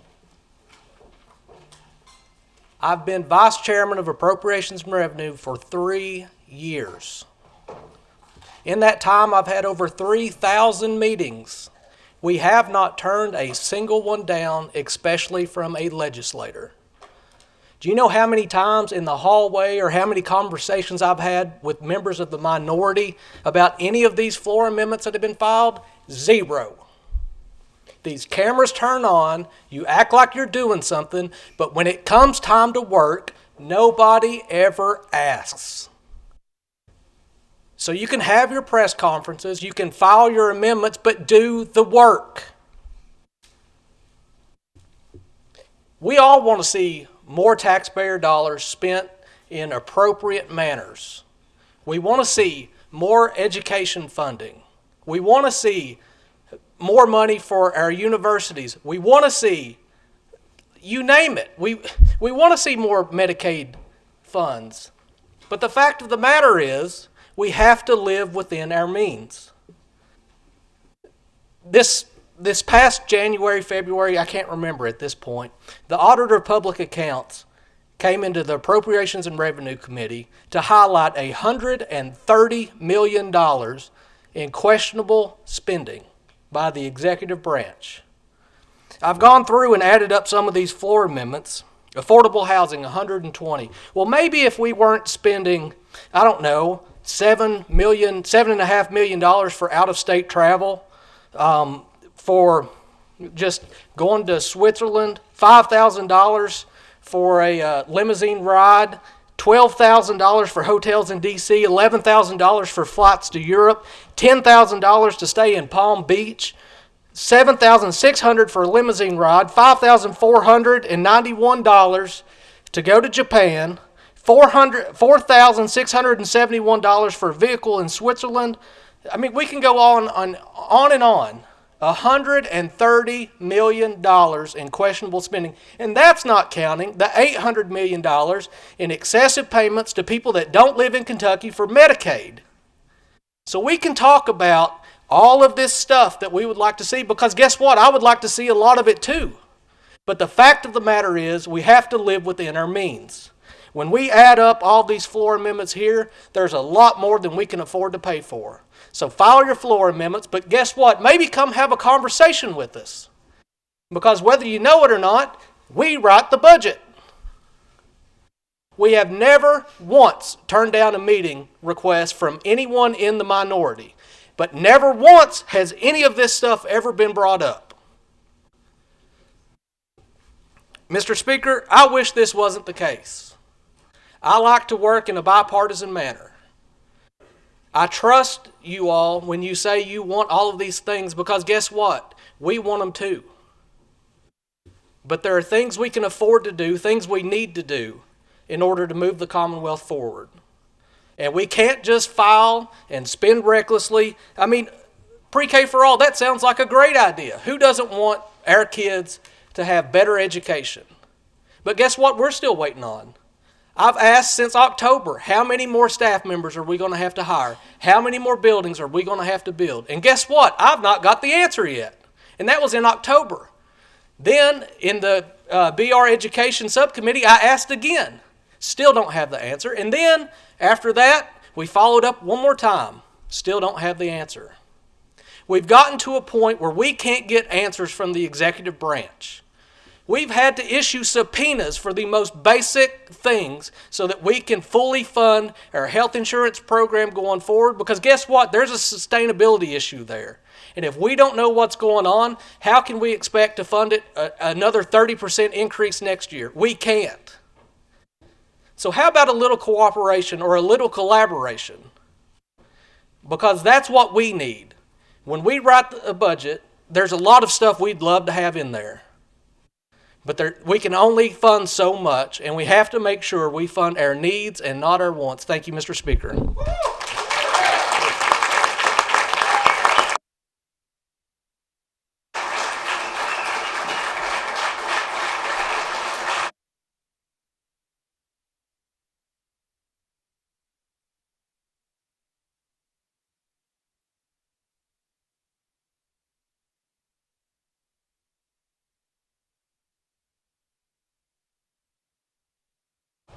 Chair recognizes the gentleman from Campbell for discussion of the matter.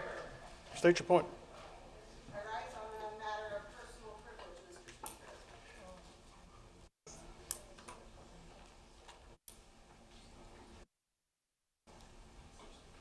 Lady from Fayette, we are in the orders of the day and in a debate of a bill. You've already spoken on the bill. You'll be re-recognized after the other members have spoken. Chair recognizes the gentleman from Campbell.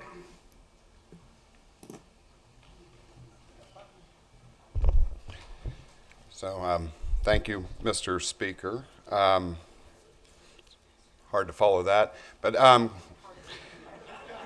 could I ask the gentleman from Todd or perhaps the lady from Kenton 65 a little bit more about the Kentucky State Police budget?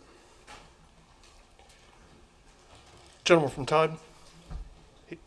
Gentleman from Todd will yield. Yeah, okay. So I understand, I mean, the governor's proposed budget did not exempted the Kentucky State Police from any cuts, from the 4% and the 7% in the second year. When I first saw House Bill 500, it appears that the state police were not exempt from that. And I haven't really, I'm just curious, with House Committee Sub 1, have you restored the funding of the Kentucky State Police, or are you still keeping the 4% and 7% cut? Gentleman from Todd. Thank you, Mr. Speaker, and thank you for the question.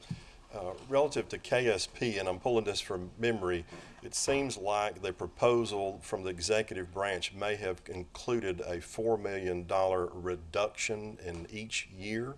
Don't hold me to that, but I think that may be the case. As far as whether House Bill 500 and committee sub restores or exempts them, it does not. It would be a reduction. We think they would be able to continue all services. However, I will disclose to you that about 2 hours before the sub was released to members of A&R, we received a letter from the Commissioner of Kentucky State Police. He had not previously communicated any concerns whatsoever. We've received 1 or 2 of those letters about the time the committee sub went out from various agencies, as well as maybe one after we'd already held the committee meeting. So we are investigating to see if there is a need. The base reductions were not exempted from KSP in the committee sub. Gentleman from Campbell. Yeah, thank you. Could I ask a follow-up as well? He will yield. Yeah, just along the same line. I mean, Kentucky State Police had requested, I think it was another $107 million for their radio system upgrades. I don't know, is that something that would usually go in this bill, or is that considered a one-time appropriation that would go into the other bill? Gentleman Todd. Thank you for the question. I believe that's on the SERVS program that would place KSP radio repeater towers, I call them microwave, across the Commonwealth. It's a project that's been discussed in legislative oversight and investigative committees and other places. There are no additional bond funds authorized in the committee sub to House Bill 500, and the reason being is that this project that spans the entirety of the Commonwealth to make sure we have a backbone of communications for Kentucky State Police began its funding and began in 2018 throughout the remainder of the Bevan administration. I don't recall what progress they made, but from the time of the Beshear administration until now, they have done very little as far as making their way across the Commonwealth. The great bulk of that work remains in front of them. I would be surprised if it's finished by 2032 with best efforts at this point. It's so far behind. And to get right back to your question and bring it around, they have, I think, over $100 million of authorized bond funds still available. At the pace that KSP has been working this project, it may be 2029 before they actually need more authorization because they have operated so slowly. And that is not a dig at KSP. I think there are some conditions beyond their control. We want this project to move forward, and when we see that happening, and even if there were great progress made in the calendar year of 26, then we will definitely come back in 27 and make sure they have the funding to continue. But first, they have to use what's already been authorized. Gentleman Campbell. Yep. Thank you for that. Could I make a comment on the bill, please? Yes, sir. Yeah, I appreciate the answers from the gentleman from Todd, and appreciate you mentioning, yes, the concerns expressed by the Commissioner of the Kentucky State Police. Because what really concerned me the most was this idea that after, this state has spent a whole lot of time, and the legislature spent a lot of time supporting the recruitment activities at KSP, and that's finally been successful. But, as you mentioned, there's a real concern that if we don't fund them at the same level we have been, we may see smaller cadet classes or no cadets in the future. So I certainly hope this is something that gets addressed as this process goes forward. And I would like, if you don't mind, I'd just like to wish you a happy early birthday. And you probably earned a break tomorrow. So thank you.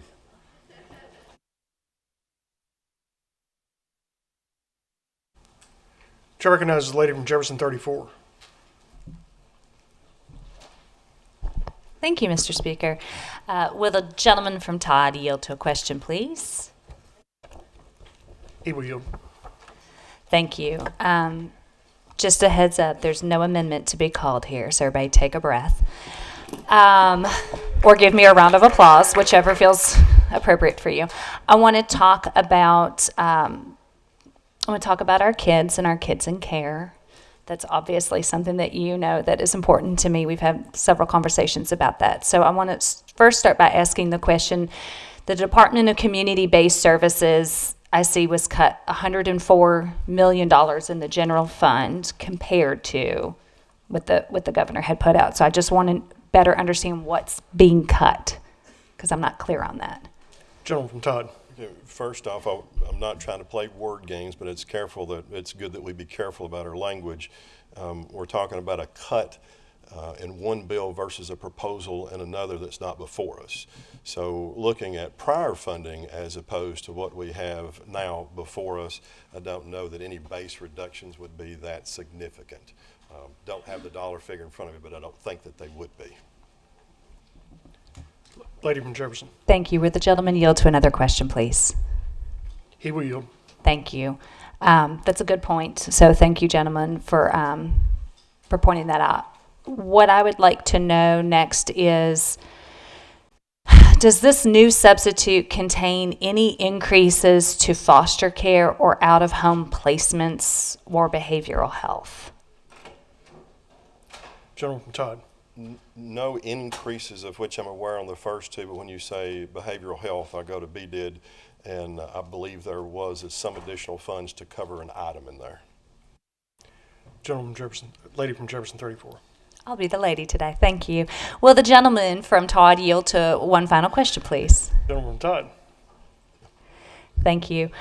Gentlemen, can you help me to understand, was the fictive kin bill that we tried to address in Senate Bill 151, this was in 24, is there any funding in this substitute to address that issue? And if so,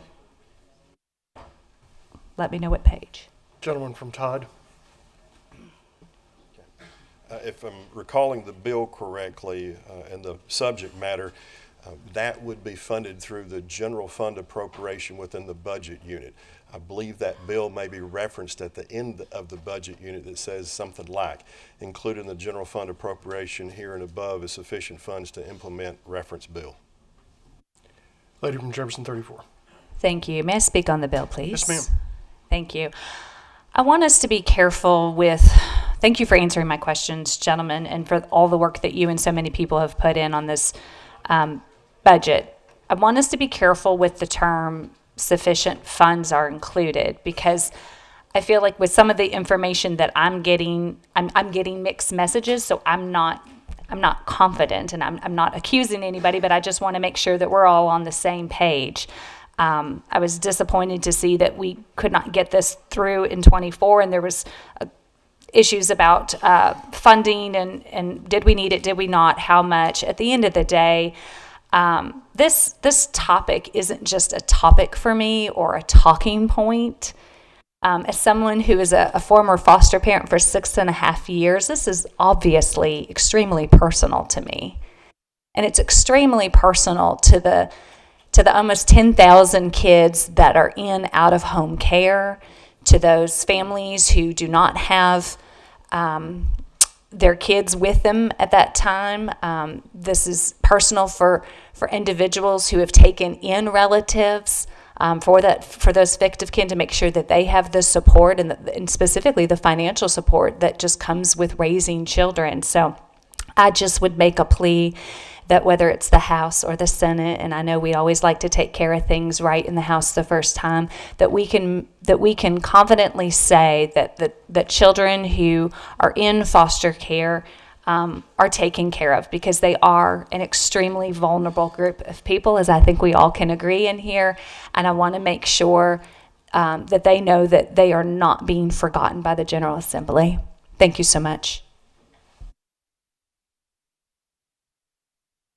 Chair recognizes the lady from Jefferson 35 for discussion of the matter. Thank you, Mr. Speaker. Will the gentleman yield to a question? He will yield. Thank you. So it's been brought to my attention really just in the last couple of days that the previous version of House Bill 500 was going to basically put the rape crisis and the domestic violence centers out of business.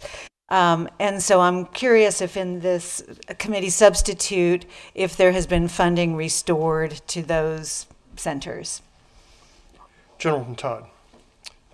Thank you, lady, and I know you're genuine in that statement and in that question, but I do have to respond candidly with you. Agency official affirmatively reached out to those three entities after the introduction of the bare bones version of House Bill 500 and informed them, your funding's been cut. We investigated and then had the agency come into appropriations and revenue. And under testimony, under oath, she admitted that the funding had not been cut.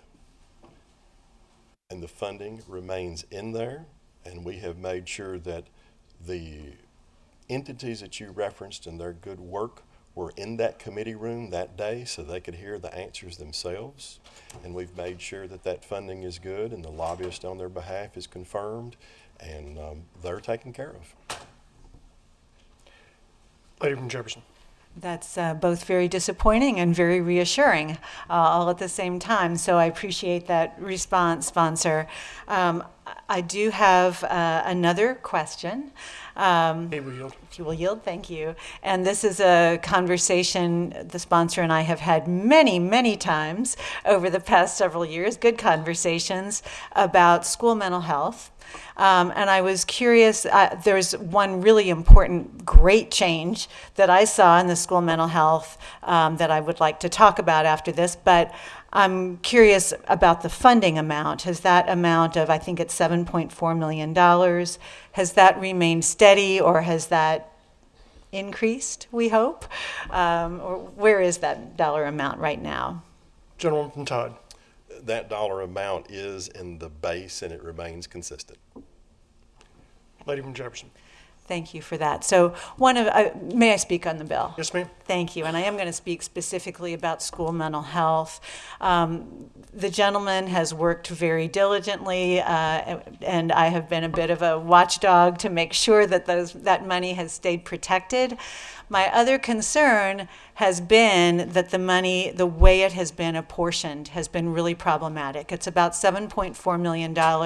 It's just been divided equally among 170 or so school districts. So every school district gets about $44,000, whether you have 170 schools in your school district or whether you have 2 schools in your school district. And that has seemed to me not very equitable.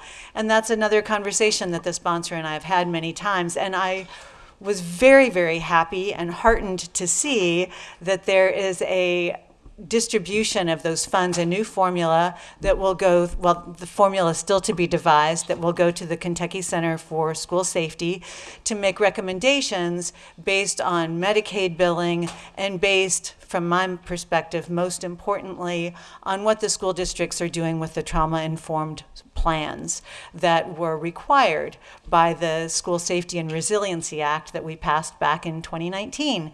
That's been landmark legislation. It's been really good. That trauma-informed schools piece is so incredibly important. And we understand that those dollars that we're investing in school mental health, it's not just for those mental health providers to meet one-on-one with students. It's for those mental health providers to be actively involved in their schools, trauma-informed planning and implementation, to make the schools themselves psychologically healthy spaces where kids can feel safe, where kids can thrive. And I was really happy to see that piece added in the budget, that's going to be taken into account for school districts to be able to receive these school mental health funds. So for that, I just want to thank the sponsor.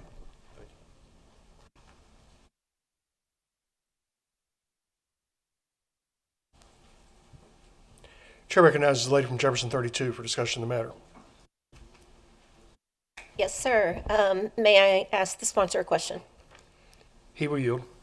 All right, gentleman from Todd, you stated in committee yesterday that the SEEK transportation appropriation of $398.8 million was based on the fiscal year 26 numbers. Do you know what percentage of that appropriation is of the total costs for SEEK transportation? Gentleman from Todd. I'm not aware, if I'm understanding your question correctly, I'm not sure of the absolute number difference or whether it would be a percentage difference, but what I can say is that we've used as a basis the FY26 numbers. And as I stated, I think in committee yesterday, this is going to be a moving target as we proceed through the rest of the budget process on transportation.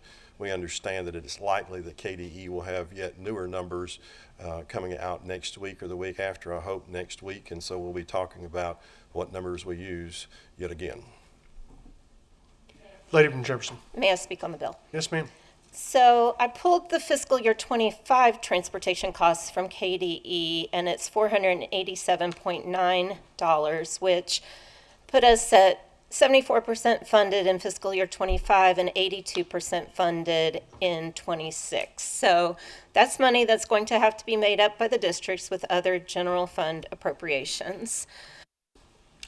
I want to speak a little bit about total K through 12 education funding, including the teachers' retirement system. So in 1991, the total amount was $1.987 billion.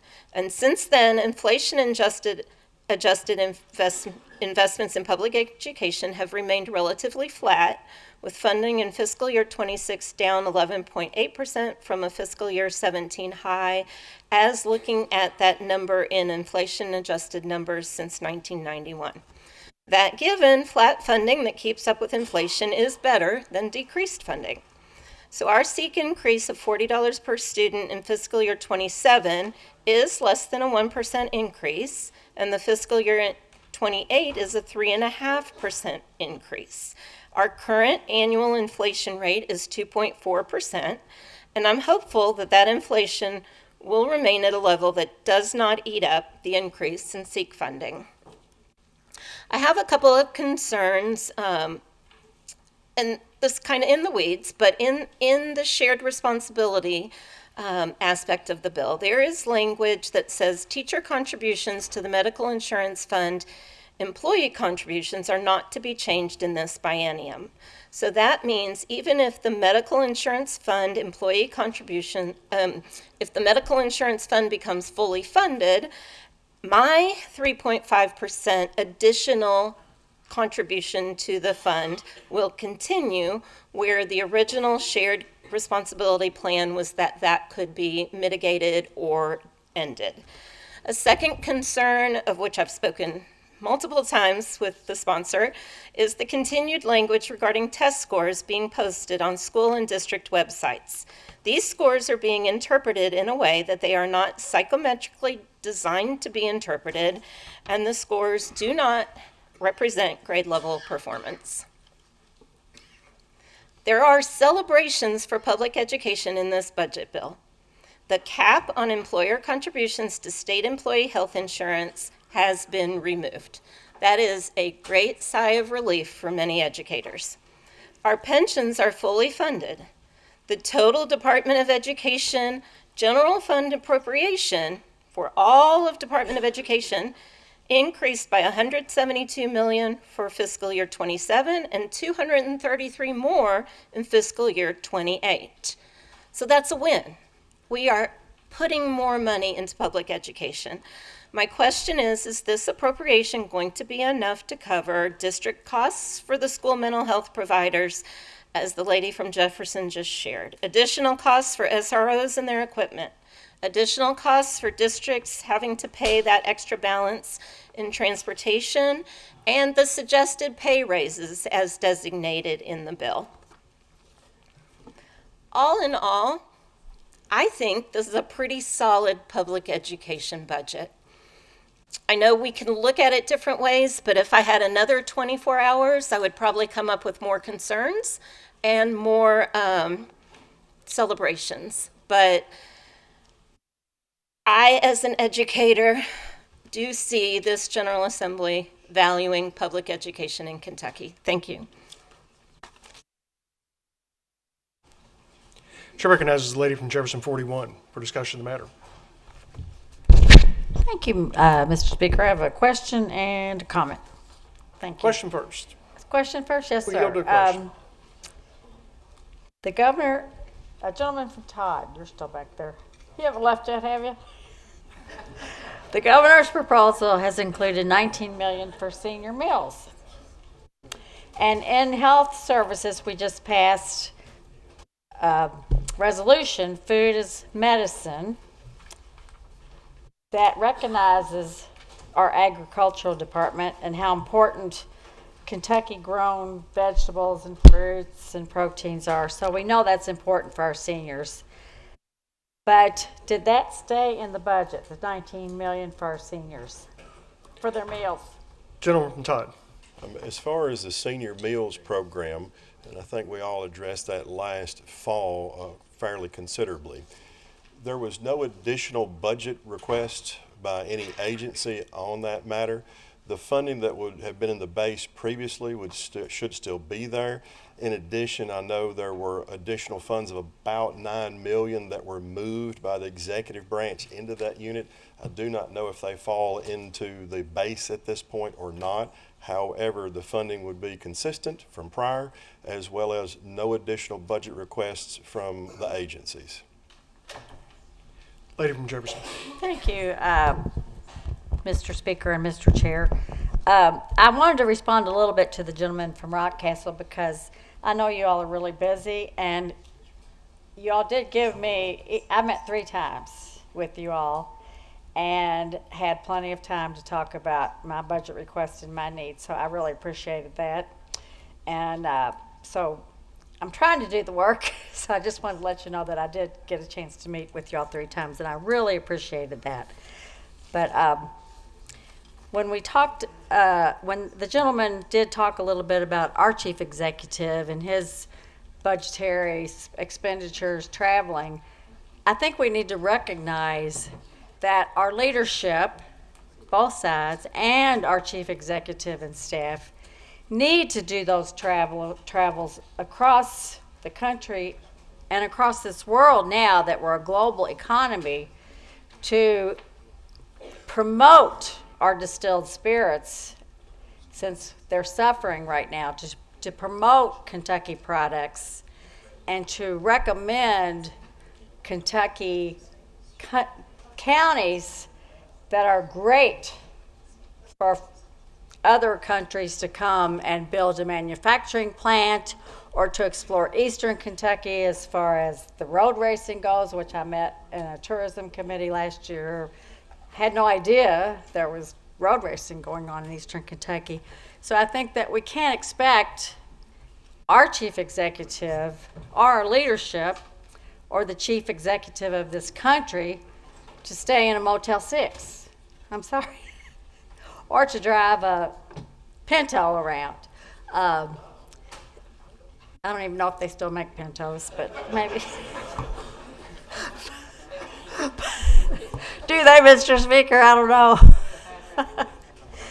But I think we need to really not come down on expenditures because we really would expect our executives and our leadership to go out to other countries, to other states, to maybe steal industry from other states and bring it here, but to improve our economy to sell our products, to push our products that we need to desperately sell. I know our bourbon industry has been suffering this last year, but we really want Japan, we want Spain, we want England to buy that bourbon and put it on the shelves and pay those prices for it, so our people here in Frankfurt and Lebanon and Marion County, that where the distilleries are, can continue working. But again, I want to thank you guys for meeting with me and having the time.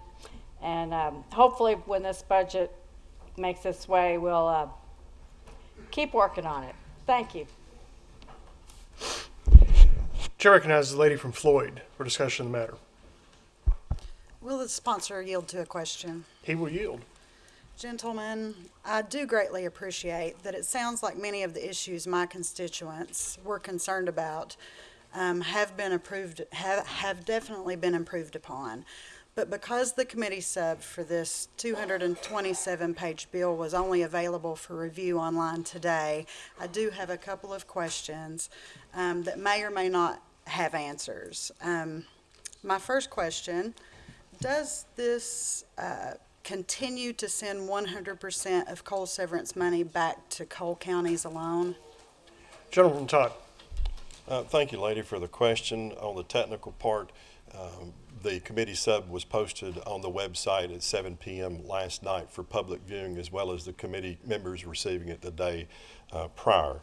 As far as the funding that you referenced, there were no changes to the coal sheet in this version. So what has been last cycle is what is included in this cycle. Lady from Floyd. Thank you. Sorry, about 7 o'clock last night, I was at the district tournament where my daughter scored her 1,000th point in high school basketball.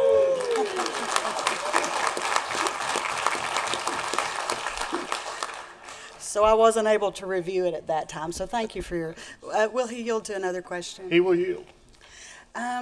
So does this continue funding the pool that we have previously approved in the past budget cycles for allowing our school districts, which have already applied in many cases for improvements to our outdated ATCs, to continue receiving that special funding?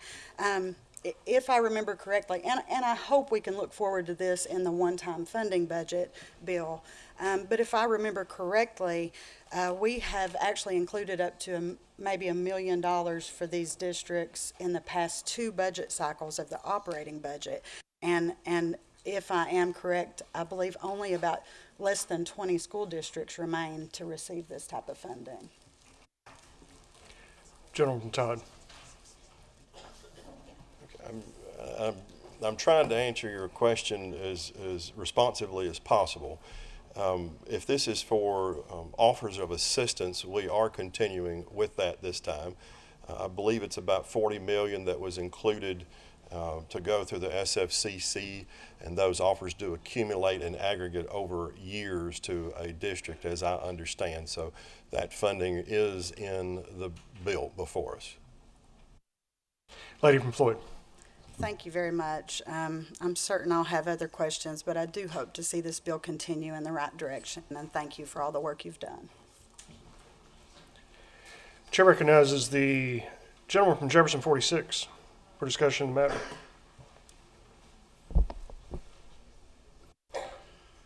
Thank you, Mr. Speaker. Will the gentleman yield to a question? He will yield.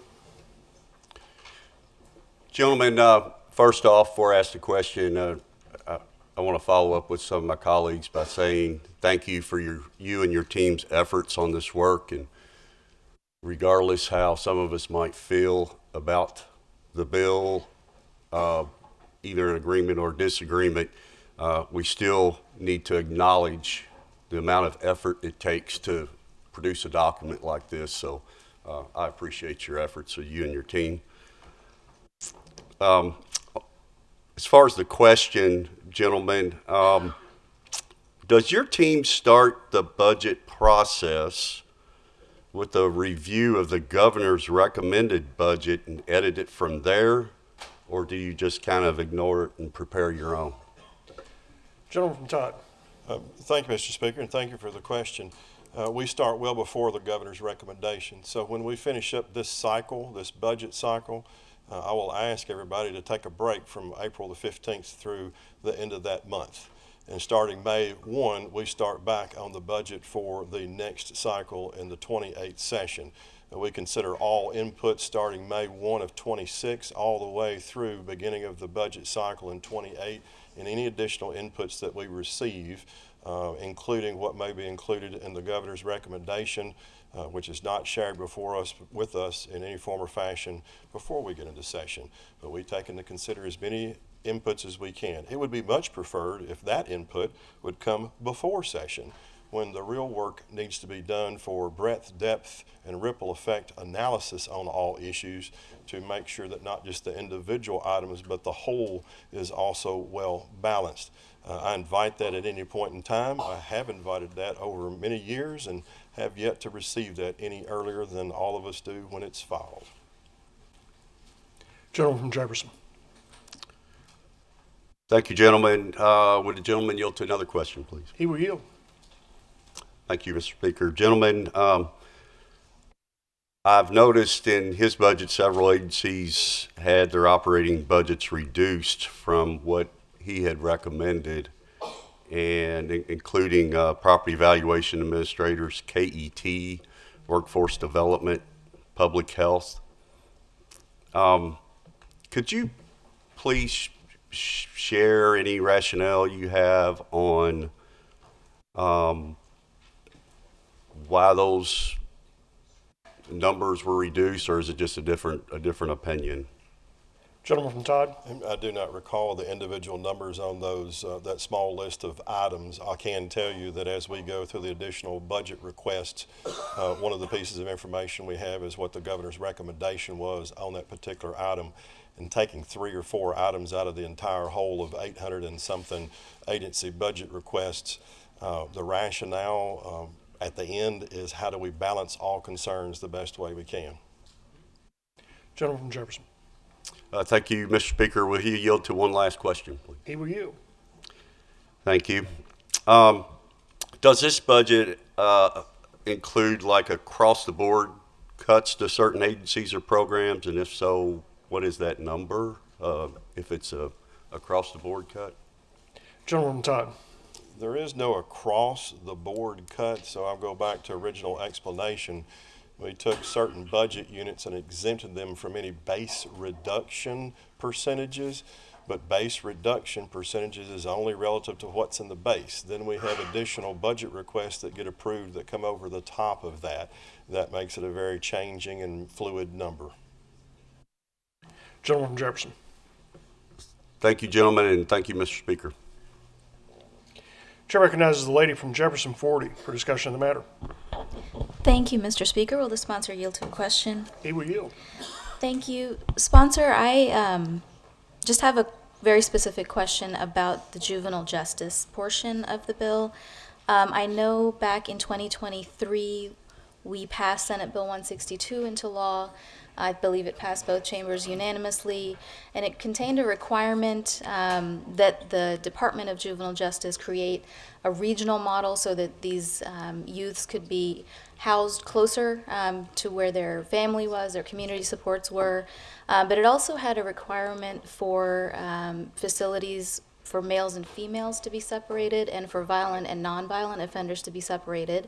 And I know that you've appropriated here over $18 million for the 2 Jefferson County facilities. I was just wondering where the separation of the nonviolent and violent offenders and then male and female offenders would be, how that would be paid for, or how that's considered in this budget. Gentleman from Todd. It's not directly addressed in this committee substitute. We chose not to for the following reasons. As you've indicated, we put additional funds in to hopefully finish up or close to finish up the 2 facilities in and around Jefferson County. Well before we started those projects, the executive branch had encountered difficulty with male, female, violent, nonviolent, and mixtures.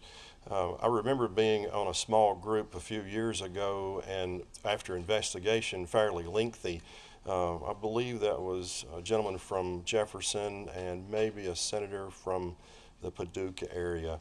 The end conclusions were it was mismanagement at the executive branch level that created those problems, lack of training, lack of personnel oversight. I think there have been some lawsuits that come out since then. It's not our opinion at this point that any more facilities need to be constructed or dealt with. It simply needs to be managed properly with what we already have, in addition to the funding we've put in to finish up, hopefully get up and going appropriately the 2 facilities in and around Jefferson County. Lady from Jefferson. Thank you, sponsor, for that explanation. And like the lady from Floyd, I'm sure as we drill down on the provisions, the specific provisions in this budget, I may have additional questions. I appreciate all the work that you and the vice chair and the members that have provided us explanations here today about what is contained in this legislation, in this budget. And I appreciate the open door policy. But I wanted to make sure that we were not going to repeat some of the tragic incidents that facilitated the passage of that bill, and make sure that we ensure safety for our juvenile offenders. Thank you. Chair recognizes the lady from Jefferson 43 for discussion of the matter.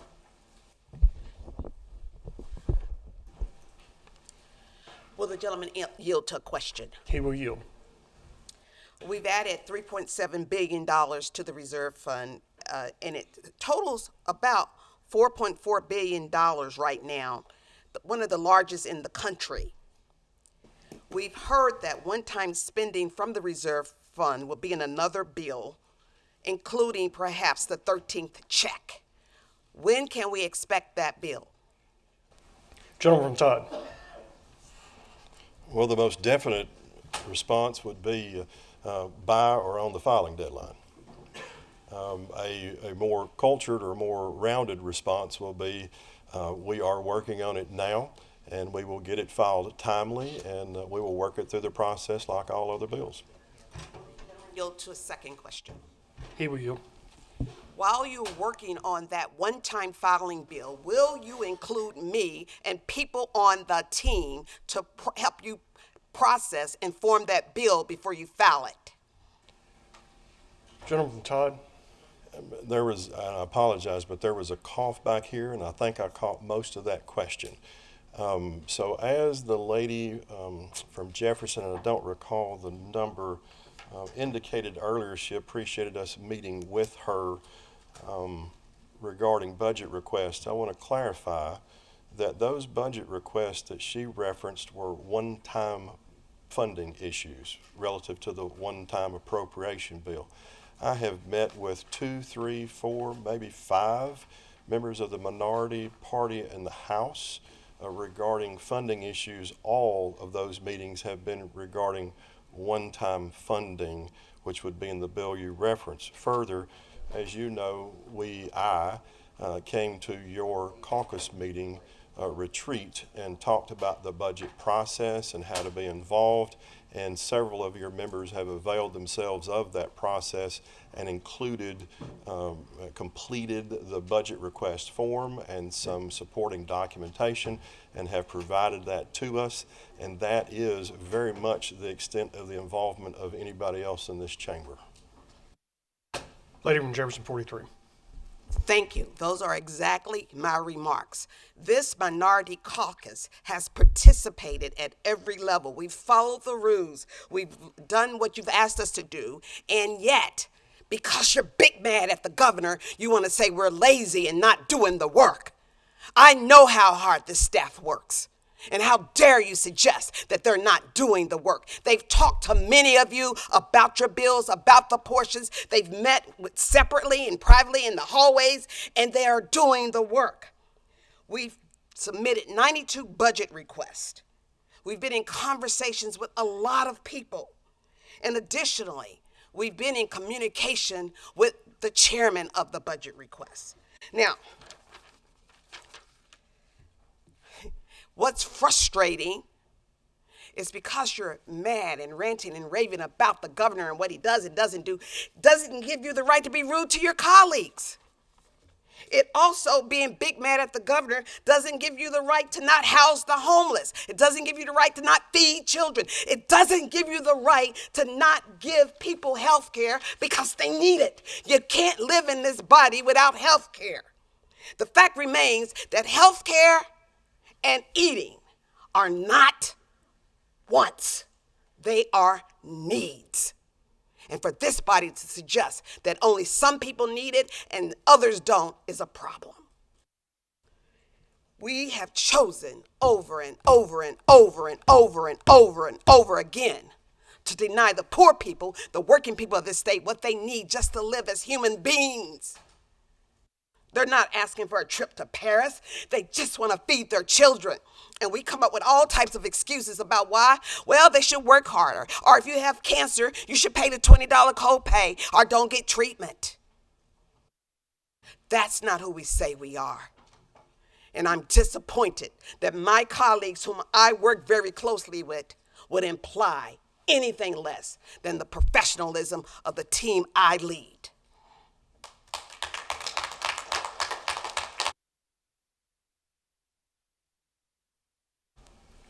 Question for the bodies. Passage of House Bill 500 is amended by House Committee Substitute 1. Clerk will sound the chimes.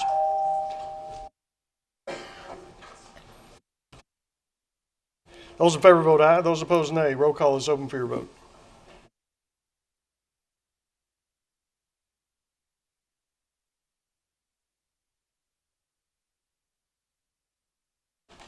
Chair recognizes the gentleman from Fayette, 45, for explanation of vote not to exceed 2 minutes.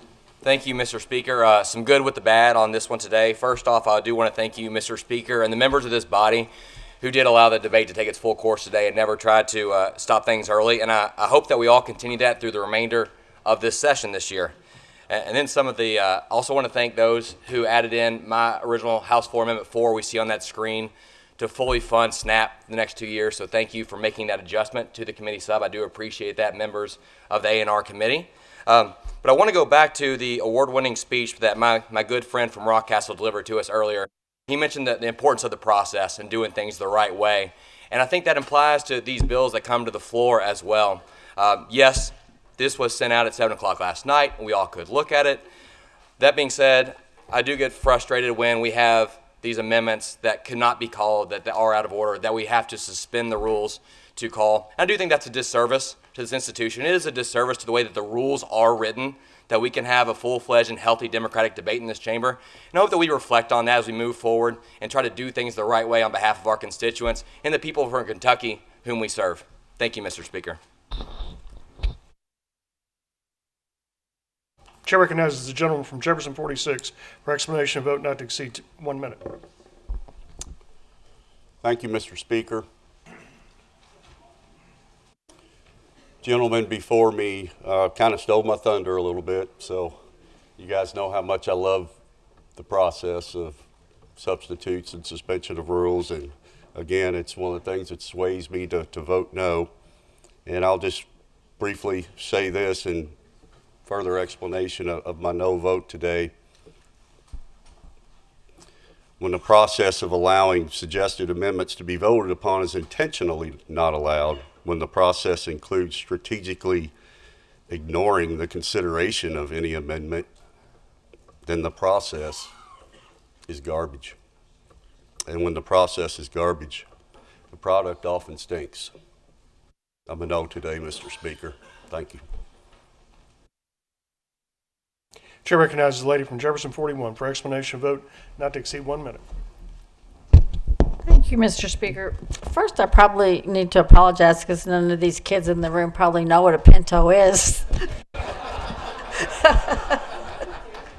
So, and I explain my no vote because I am so passionate about our public school system, and we really need to give our teachers a big raise, and I'm going to depend on our committee chairs and vice chairs as the budget moves through the process to look at raises for our teachers and maybe even reducing class sizes. So thank you, Mr. Speaker, sorry. Have all members voted?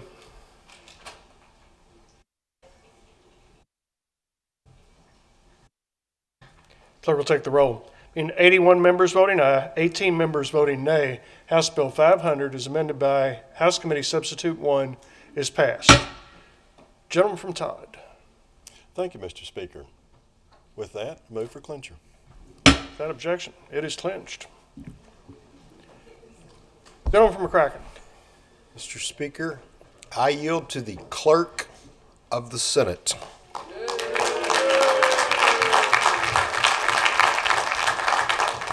Chair recognizes the Clerk of the Senate. Welcome, Madam Clerk. Thank you, Mr. Speaker. Mr. Speaker, the Senate has passed Senate Bills 157 and 214 and respectfully request concurrence of this honorable body. And, Mr. Speaker, the Senate has passed House Bill 314 and is returning same to this honorable body. Thank you, Madam Clerk. You're welcome, sir. Thank you.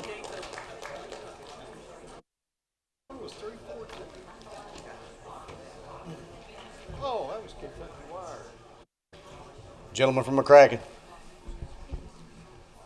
Mr. Speaker, I move you, sir, that House Bill 504 be taken from its place in the orders of the day, read for a third time by title and sponsor only, and placed upon its passage. Motion made that House Bill 504 be taken from its place in the orders of the day, read for a third time by title and sponsor only, and placed upon the floor for its passage. Mr. Clerk, please report. House Bill 504, an act making appropriations for the operations, maintenance, support, and functioning of the judicial branch of the government of the Commonwealth of Kentucky and its various officers, boards, commissioners, subdivisions, and other state-supported activities. Representative Petrie. Gentleman from McCracken. Mr. Speaker, I yield to the gentleman from Todd for explanation of the bill and motion thereon. Chair recognizes the gentleman from Todd for an explanation of the bill and a motion thereon. Thank you, Mr. Speaker. Will you ask the clerk to report House Committee Substitute 1? Mr. Clerk, please report. House Committee Substitute 1 to House Bill 504.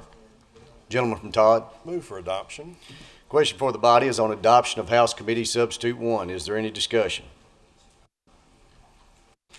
Seeing none, all those in favor, please signify by saying aye. Aye. All opposed, nay. Motion carries. House Committee Substitute 1 is adopted. Gentleman from Todd. Thank you, Mr. Speaker. As indicated, this is the branch budget bill for the judicial branch. The setup is much like prior years, so no big surprise there. Thankfully, the Chief Justice came over and met with us once or twice. The CFO of that division has met with us and communicated several times, and I think we have a good product as we move forward on first draft. And for further details thereon, I would ask to yield to the lady from Kenton 65. Chair recognizes the lady from Kenton 65. Thank you, Mr. Speaker. The proposed judicial branch budget provides targeted increases to maintain court operations, address facility needs, and support mandated services across fiscal years 2026 through 2028. The general fund increases by $7.5 million in fiscal year 27 and $7 million in fiscal year 28 for the operating budget, to support mandated services such as information technology subscription fees, audio-visual system upgrades, and higher contractor rates. An additional $2 million in each fiscal year supports ongoing current services. Restricted funds increased by $13.6 million in fiscal year 26 to sustain current services and offset reduced revenue to the Master Commissioner's Fund. On local facilities fund, the general fund supports grows by $2.6 million annually to maintain court facility operations, along with additional inflationary adjustments of $2 million in fiscal year 27 and $4.3 million in fiscal year 28 for county paid operating expenses. Restricted funds address specific local needs, including $8.9 million in fiscal year 26 for uninsured flood-related costs in Franklin and Hardin counties, temporary space and fit-up costs in Bell and Boyle counties, and equipment and use allowance payments in Bell County. The budget also authorizes courthouse projects in Boyle and Bell counties. Under general provisions, the proposal amends salary language to provide a 2% increase in fiscal year 27 and a 2% increase in fiscal year 28. Overall, the budget strengthens core court operations, addresses facility and infrastructure demands, supports disaster recovery and temporary relocation needs, and provides modest salary increases to maintain workforce stability. And with that, I yield back to the gentleman from Todd. Gentleman from Todd. Thank you, Mr. Speaker. I believe it to be a good first draft to send over to the Senate, see what they do, and we'll correct what they do when we get to the conference committee. With that, I would move for final passage of House Bill 504 as amended by House Committee Substitute 1. Motion made for the passage of House Bill 504 as amended by House Committee Substitute 1. Is there any discussion?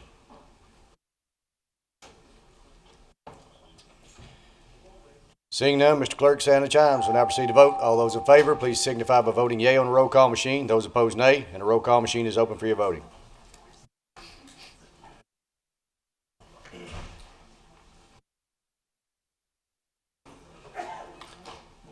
Have all members voted?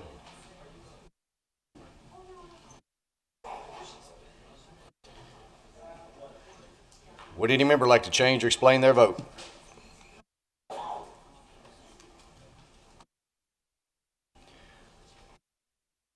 Clerk will take the roll. There being 94 yeas, 4 nays, House Bill 504 as amended by House Committee Substitute 1 is passed. Gentleman from Todd. Mr. Speaker, if I may have a moment before the clincher, may I? You may proceed. Mr. Speaker, we have bill on earlier and we have this bill on now, and I want to say that I'm but a small part of these bills and the ones that will be coming. Vice chairs, we have nonpartisan staff and partisan staff. They do the great bulk of work, and without them we couldn't even come close. And I know I've said something like that before, but I can tell you every single cycle I realize it more and more of how important they are. I have behind me, Mr. Speaker, Jenny Bannister and Seth Dawson, and all of their staff over on the first floor that didn't make it over, but they were in there last night. I would like for all of us to give a hand to them, please.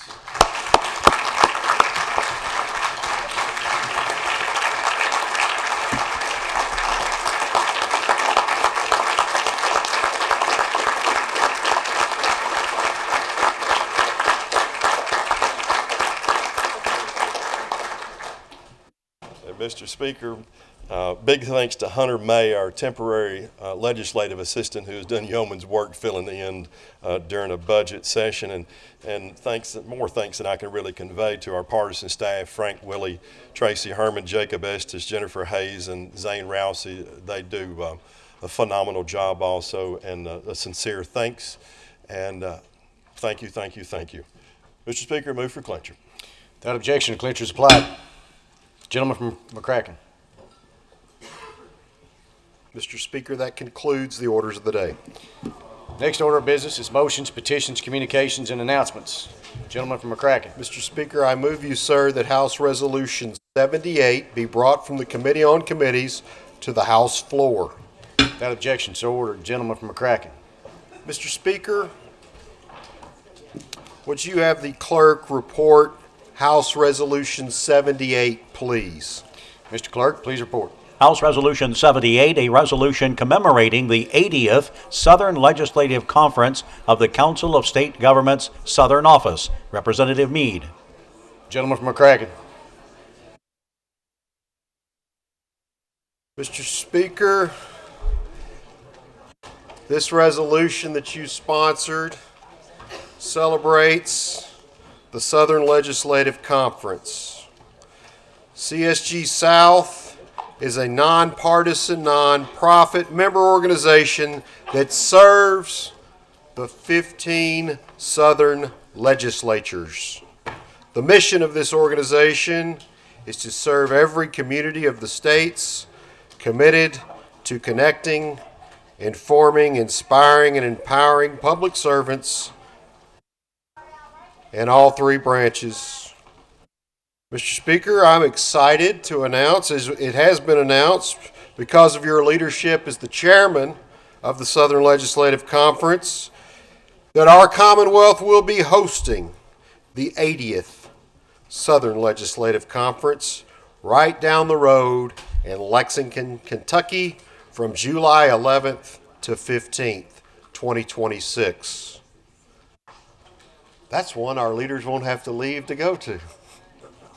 Mr. Speaker, 1,500 Southern legislators, government staff, and their families will gather in Lexington to discuss policy matters affecting the Southern states and discuss solutions to the problems that we may have. Mr. Speaker, I move adoption of House Resolution 78. Without objection, so ordered. Thank you, Gentleman from Cracken. Do you have anything else? Yes, sir, Mr. Speaker. I need to yield to the gentleman from Perry for a very important announcement. Uh-oh. Don't think he's here, gentlemen. Then I will yield to the gentleman from McGoffin, who is going to pinch hit for the gentleman from Perry. Chair recognizes the gentleman from McGoffin. Mr. Speaker, we would like to invite everyone down in the morning, beginning at 7 a.m., to the cafeteria for the KSPPA breakfast. Open to all legislators. Please come and join us in the morning. Thank you, sir.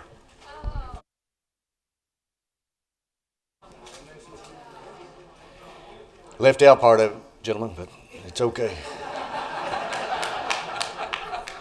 Chair recognizes the gentleman from Bullet 49, Chair of the Enrollment Committee. Thank you, Mr. Speaker. The Enrollment Committee has met and found the following bill to be in order and ready for your signature. House Bill 314. Chair is about to sign House Bill 314.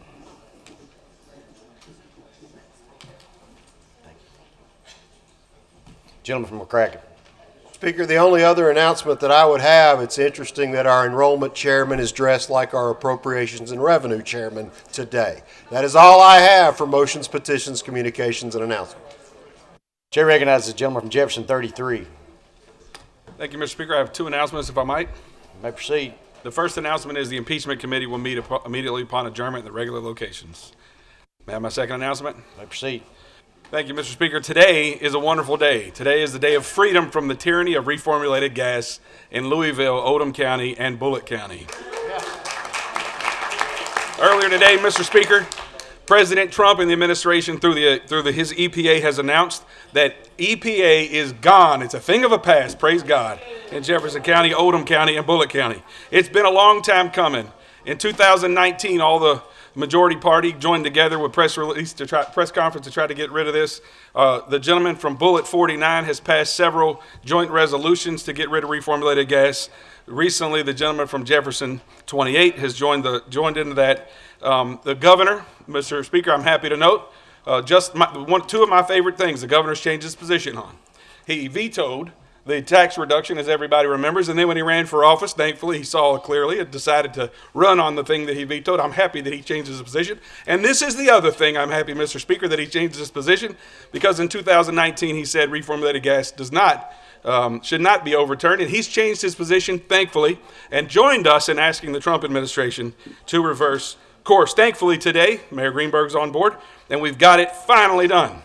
But I have to say, in this beautiful day of freedom of tyranny of reformulated gas, it is a great day. And I don't want to get involved in any politics here, so I'm going to be clear, but I have to give credit where it's due. Recently, Congressman Andy Barr came to Louisville and said, "What can we do for you?" And the first thing I said was, "Congressman, you can help us get rid of reformulated gas." Before that conversation was over, he was on the phone with the cabinet secretary, and he was communicating to get rid of reformulated gas. We would not be here today getting rid of reformulated gas on this beautiful, wonderful freedom from tyranny, the reformulated gas day, without Congressman Barr. Mr. Speaker, what a wonderful day we've been waiting for in Louisville. Thank you, Mr. Speaker. Chair recognizes the lady from Floyd 95. Request to withdraw a bill, Mr. Speaker. Yes, I ma'am. move that HB 698 be withdrawn. I am the primary sponsor, and I have filed the proper paperwork with the clerk. Without objection, so ordered. Chair recognizes the gentleman from Spencer 53. Mr. Speaker, I rise to call a legislative citation. You may proceed. Mr. Speaker, would you ask the clerk to report citation 46 by title only? Mr. Clerk, please report. Citation 46, Representative Tipton and Representative Bivens. Citation of adjournment. The House of Representatives of the Commonwealth of Kentucky does hereby adjourn this legislative day in loving memory and honor of Dr. Charles W. Byers. Gentleman from Spencer. Thank you, Mr. Speaker. We all know that as we go through life, there are people who have a tremendous impact on our life. And Dr. Charles Byers is one of those individuals who not only had an impact on me, he had an impact on many other people across the Commonwealth of Kentucky. He was my college advisor, led me through the University of Kentucky. I was an agriculture education major, led me through student teaching, and he has done that for many, many others. He spent 38 years as a professor at UK. It was exceptional teaching. He won the UK Great Teachers Award twice. He's a former Deputy Superintendent of Education and Commissioner of the Workforce Development Cabinet for the Commonwealth of Kentucky. He was a two-term academic ombudsman at UK. He served as a parliamentarian for the Kentucky Farm Bureau for many years, and he will be greatly missed by all of us, by his family, and all of his former students. And, Mr. Speaker, I move adoption. Citation. Without objection, so ordered. Chair recognizes the gentleman from Webster 12. Thank you, Mr. Speaker. I'd like to act on the citation. May proceed. I'd ask the clerk to report House Legislative Citation number 48 by title only. Mr. Clerk, please report. Citation 48, Representative Gooch and Representative Williams. Citation of adjournment. The House of Representatives of the Commonwealth of Kentucky does hereby adjourn this legislative day in loving memory and honor of Bob Florida. Gentleman from Webster. Mr. Speaker, I'd first like to yield to the gentleman from Hopkins for some comments on this citation. Chair recognizes the gentleman from Hopkins. Thank you, Mr. Speaker. Today I'd like to honor a life that was truly well lived, the life of Bob Florida. Bob helped untold people in many ways that we will never know. Matter of fact, when I called to ask about Bob's passing, a good friend of his said his own electrician had just told him how Bob had helped him get his business off the ground, and he did this without fanfare, without recognition, just because that's who he was. Story after story is followed, and business owners and employees and friends all with that same tale of quiet gratitude. And Bob and Faye were absolutely blessed by God, and they didn't begin with abundance, and they did not ever grow up with a silver spoon. In fact, I've heard that Faye still doesn't eat chicken pot pies to this day because that's all they could afford to eat when they first got married. And that's where they started, with faith and with family and with grit and with hard work, and Bob never forgot those days. But Bob Florida was a role model to many, and his family and his employees, his friends, and his church, and he showed us that you can succeed without losing your humility, that you can prosper without forgetting your beginnings, and that you can lead while you are still serving. Thank you for the opportunity, Mr. Speaker, and I yield back to the gentleman from Webster. Gentleman from Webster. Thank you, Mr. Speaker. Bob Florida was a really dear friend for many decades to the entire Gooch family, including my dad and my uncles and my brother and all of us, and he will be dearly missed. This highly regarded gentleman, he was a respected resident of Madisonville, Kentucky, a faithful member of the First Baptist Church of Madisonville, where he earned the title of Deacon Emeritus. He was an accomplished businessman who owned Madisonville Auto Parts and was active in many other businesses ventures, and he was a man of tremendous warmth, integrity, and good humor. So, Mr. Speaker, I'm honored today to adjourn this House in loving memory and honor of Bob Florida. I move adoption. Without objection, so ordered. Chair recognizes the lady from Jefferson 31. Thank you, Mr. Speaker. I would like to call Legislative Citation 47 and have it read by title only, please. Mr. Clerk, please report. Citation 47, Representative Whitten. Citation of appreciation. The House of Representatives of the Commonwealth of Kentucky hereby recognizes and honors Norton Children's Hospital. Lady from Jefferson. Thank you, Mr. Speaker. For more than 130 years, Norton Children's has been a trusted lifeline for families across Kentucky and neighboring states. As our Commonwealth's only pediatric Level 1 trauma center, Norton provides critical and often life-saving care to children when they need it most. While the downtown hospital has served families well for decades, demand for pediatric care has outgrown the current facility. To meet that need, Norton Healthcare is building a new, state-of-the-art Norton Children's Campus in Jeffersontown, right in the heart of District 31, an investment that will transform pediatric care for Kentucky and beyond. I am truly blessed to have this new campus in my district, and we are all fortunate to have an institution like Norton Children's serving families across the Commonwealth. What makes this effort especially meaningful is Norton's commitment to listening to the people of Kentucky and Southern Indiana. Leaders have held community sessions across Kentucky and Southern Indiana for months. One message is clear, and those of us here today are aware. The need for expanded mental and behavioral health services for children is urgent. This is more than a building project.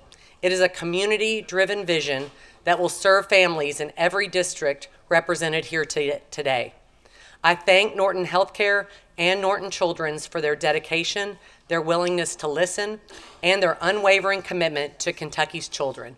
So, Mr. Speaker, I move adoption of Citation 47. Without objection, so ordered. Chair recognizes the gentleman from Rowan, 99. Thank you, Mr. Speaker. May I recall a bill, please? You may proceed.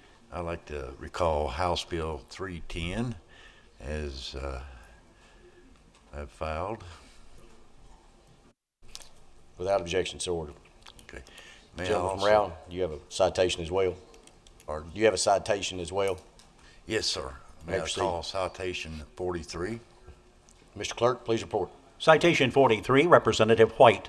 Citation of adjournment. The House of Representatives of the Commonwealth of Kentucky does hereby adjourn this legislative day in loving memory and honor of Lloyd Dean. Gentleman from Rowan.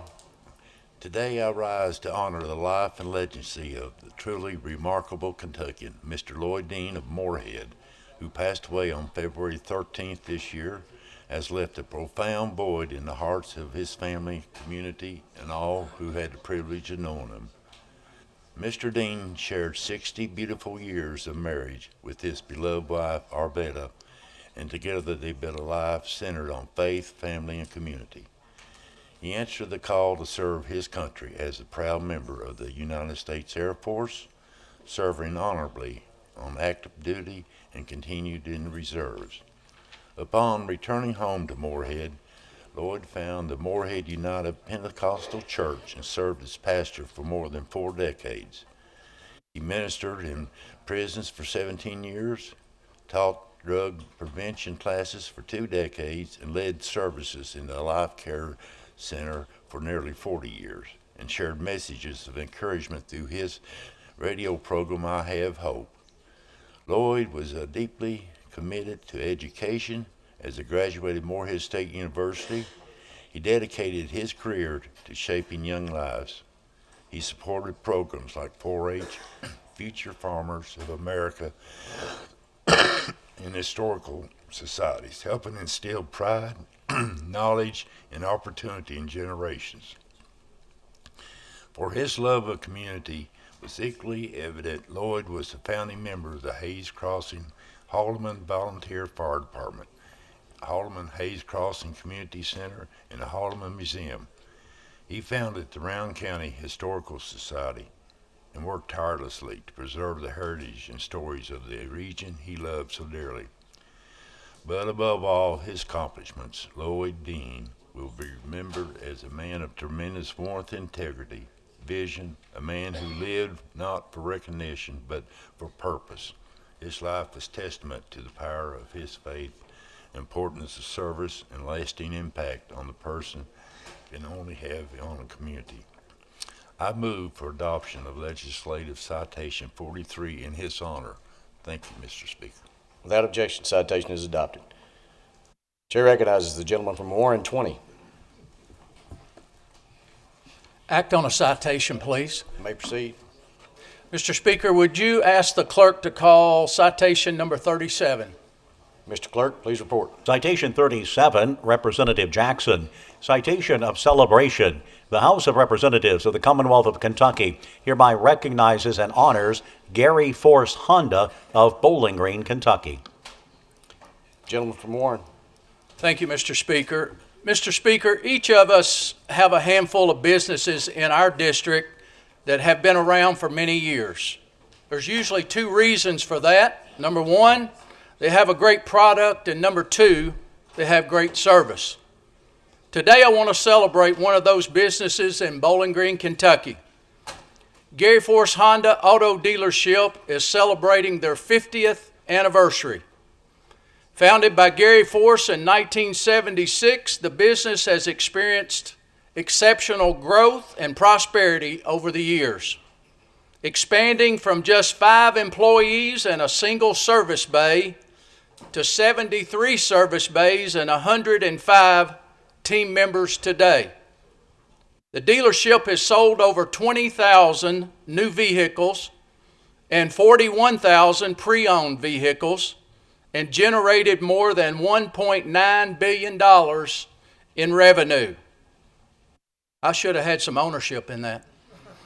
Amazingly, it is the only Honda dealership in the entire United States to have earned Honda's highest honor, the Honda President's Award, for a remarkable 27 years.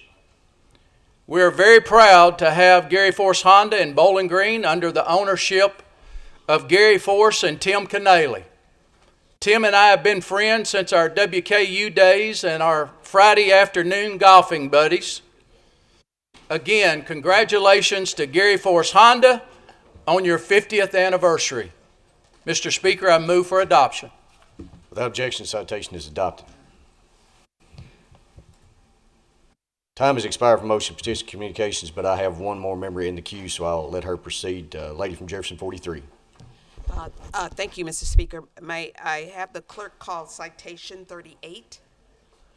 Mr. Clerk, please report. Citation 38, Representative Stevenson. Citation of adjournment. The House of Representatives of the Commonwealth of Kentucky does hereby adjourn this legislative day in loving memory and honor of Cora May Fogle.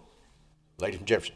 Mr. Speaker, Cora May Fogle was an 18-year-old young lady full of life that lost her life due to cancer.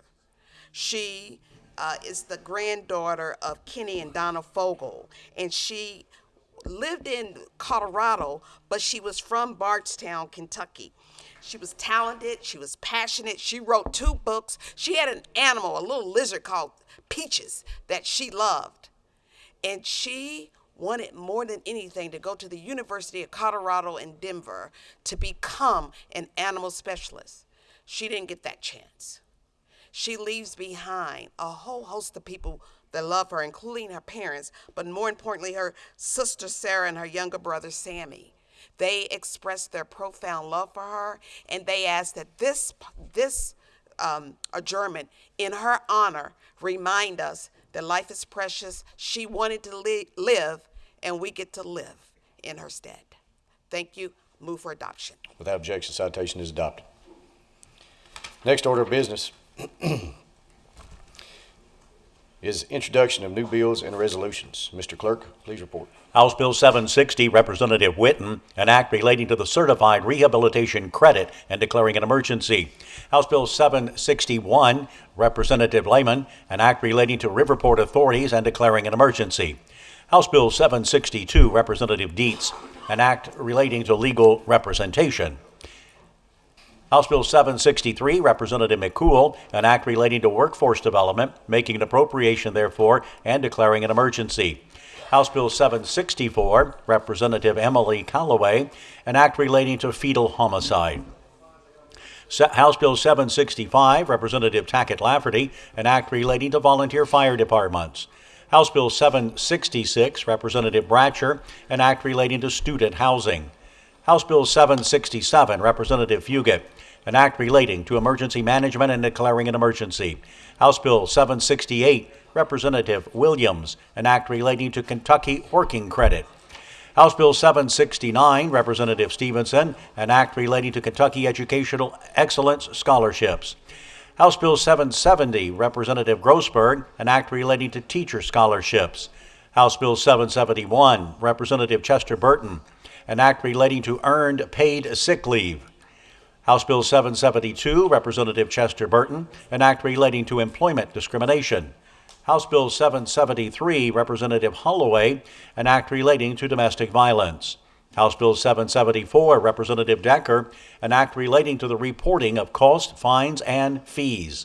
House Bill 775, Representative Decker, an act relating to the selection and oversight of Article 5 convention delegates and declaring an emergency. House Resolution 85, Representative Neighbors, a resolution designating March 2026 as Colorectal Cancer Awareness Month in Kentucky. House Joint Resolution 86, Representative Miles, a joint resolution directing the Personnel Cabinet in consultation with the Kentucky Department of Agriculture to integrate community-supported agriculture purchases into the wellness rewards programs offered to public employees and retirees who receive health insurance coverage through the Kentucky Employees Health Plan. And House Resolution 87, Representative Hancock, a resolution recognizing March 8th through the 14th, 2026 as Multiple Sclerosis Awareness Week in the Commonwealth of Kentucky. Thank you, Mr. Clerk. The next order of business is a meeting of the Committee on Committees and Rules Committee. Gentleman from McCracken. Mr. Speaker, I move you, sir, the House would be in recess for a meeting of the Committee on Committees and the Rules Committee at the clerk's desk. Without objection, your House will stand in recess for a meeting of the Committee on Committees and Rules Committee at the clerk's desk.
House come to order. Next order of business is a report of the Committee on Committees and Rules Committee. Mr. Clerk, please report. The Committee on Committees has met and referred the following bills and resolutions to Agriculture, House Bills 678 and 687. To Appropriations and Revenue, House Bills 672, 673, 674, and 675. To Economic Development and Workforce Investment, House Bill 683. To Families and Children, House Bill 686. To Health Services, House Bill 676. To Judiciary, House Bills 680 and 684. To Local Government, House Bill 682. To Natural Resources and Energy, House Joint Resolution 77. To Post-Secondary Education, House Bill 681. To Primary and Secondary Education, House Bill 685. And to Tourism and Outdoor Recreation, House Bill 679. The Rules Committee has met and posted the following bills and resolutions to the regular orders for Friday, February 27, 2026, House Bill 658. Thank you, Mr. Clerk. Those bills referred by the Committee on Committees shall be considered eligible for consideration and action by the committee at the discretion of the committee chair. The next order of business is the introduction of floor amendments. Mr. Clerk, please report. House Floor Amendment 18 to House Bill 2 with House Committee Sub 1, Representative Smith. House Floor Amendment 19 to House Bill 2 with House Committee Sub 1, Representative Gordon. House Floor Amendment 1 to House Bill 5 with House Committee Sub 1, Representative Kulkarni. House Floor Amendment 9 to House Bill 500, Representative Burke. House Floor Amendment 10 to House Bill 500, Representative Burke. House Floor Amendment 11 to House Bill 500, Representative Hancock. House Floor Amendment 12 to House Bill 500 with House Committee Sub 1, Representative Camuel. House Floor Amendment 13 to House Bill 500, Representative Watkins. House Floor Amendment 14 to House Bill 500 with House Committee Sub 1, Representative Donworth. House Floor Amendment 15 to House Bill 500 with House Committee Sub 1, Representative Donworth. House Floor Amendment 4 to House Bill 534, Representative Hancock. House Floor Amendment 5 to House Bill 534 with House Committee Sub 1, Representative Moore. House Floor Amendment 6, the title amendment to House Bill 534, Representative Moore. And House Floor Amendment 1 to House Bill 613, Representative Hodgson. Next order of business is adjournment. Gentleman from McCracken. Mr. Speaker, I move you, sir, the House will stand adjourned until 9 a.m. Friday, February 27, the year of our Lord, 2026. Without objection, the House will stand adjourned until 9 a.m. Friday, February 27th, the year of our Lord, 2026.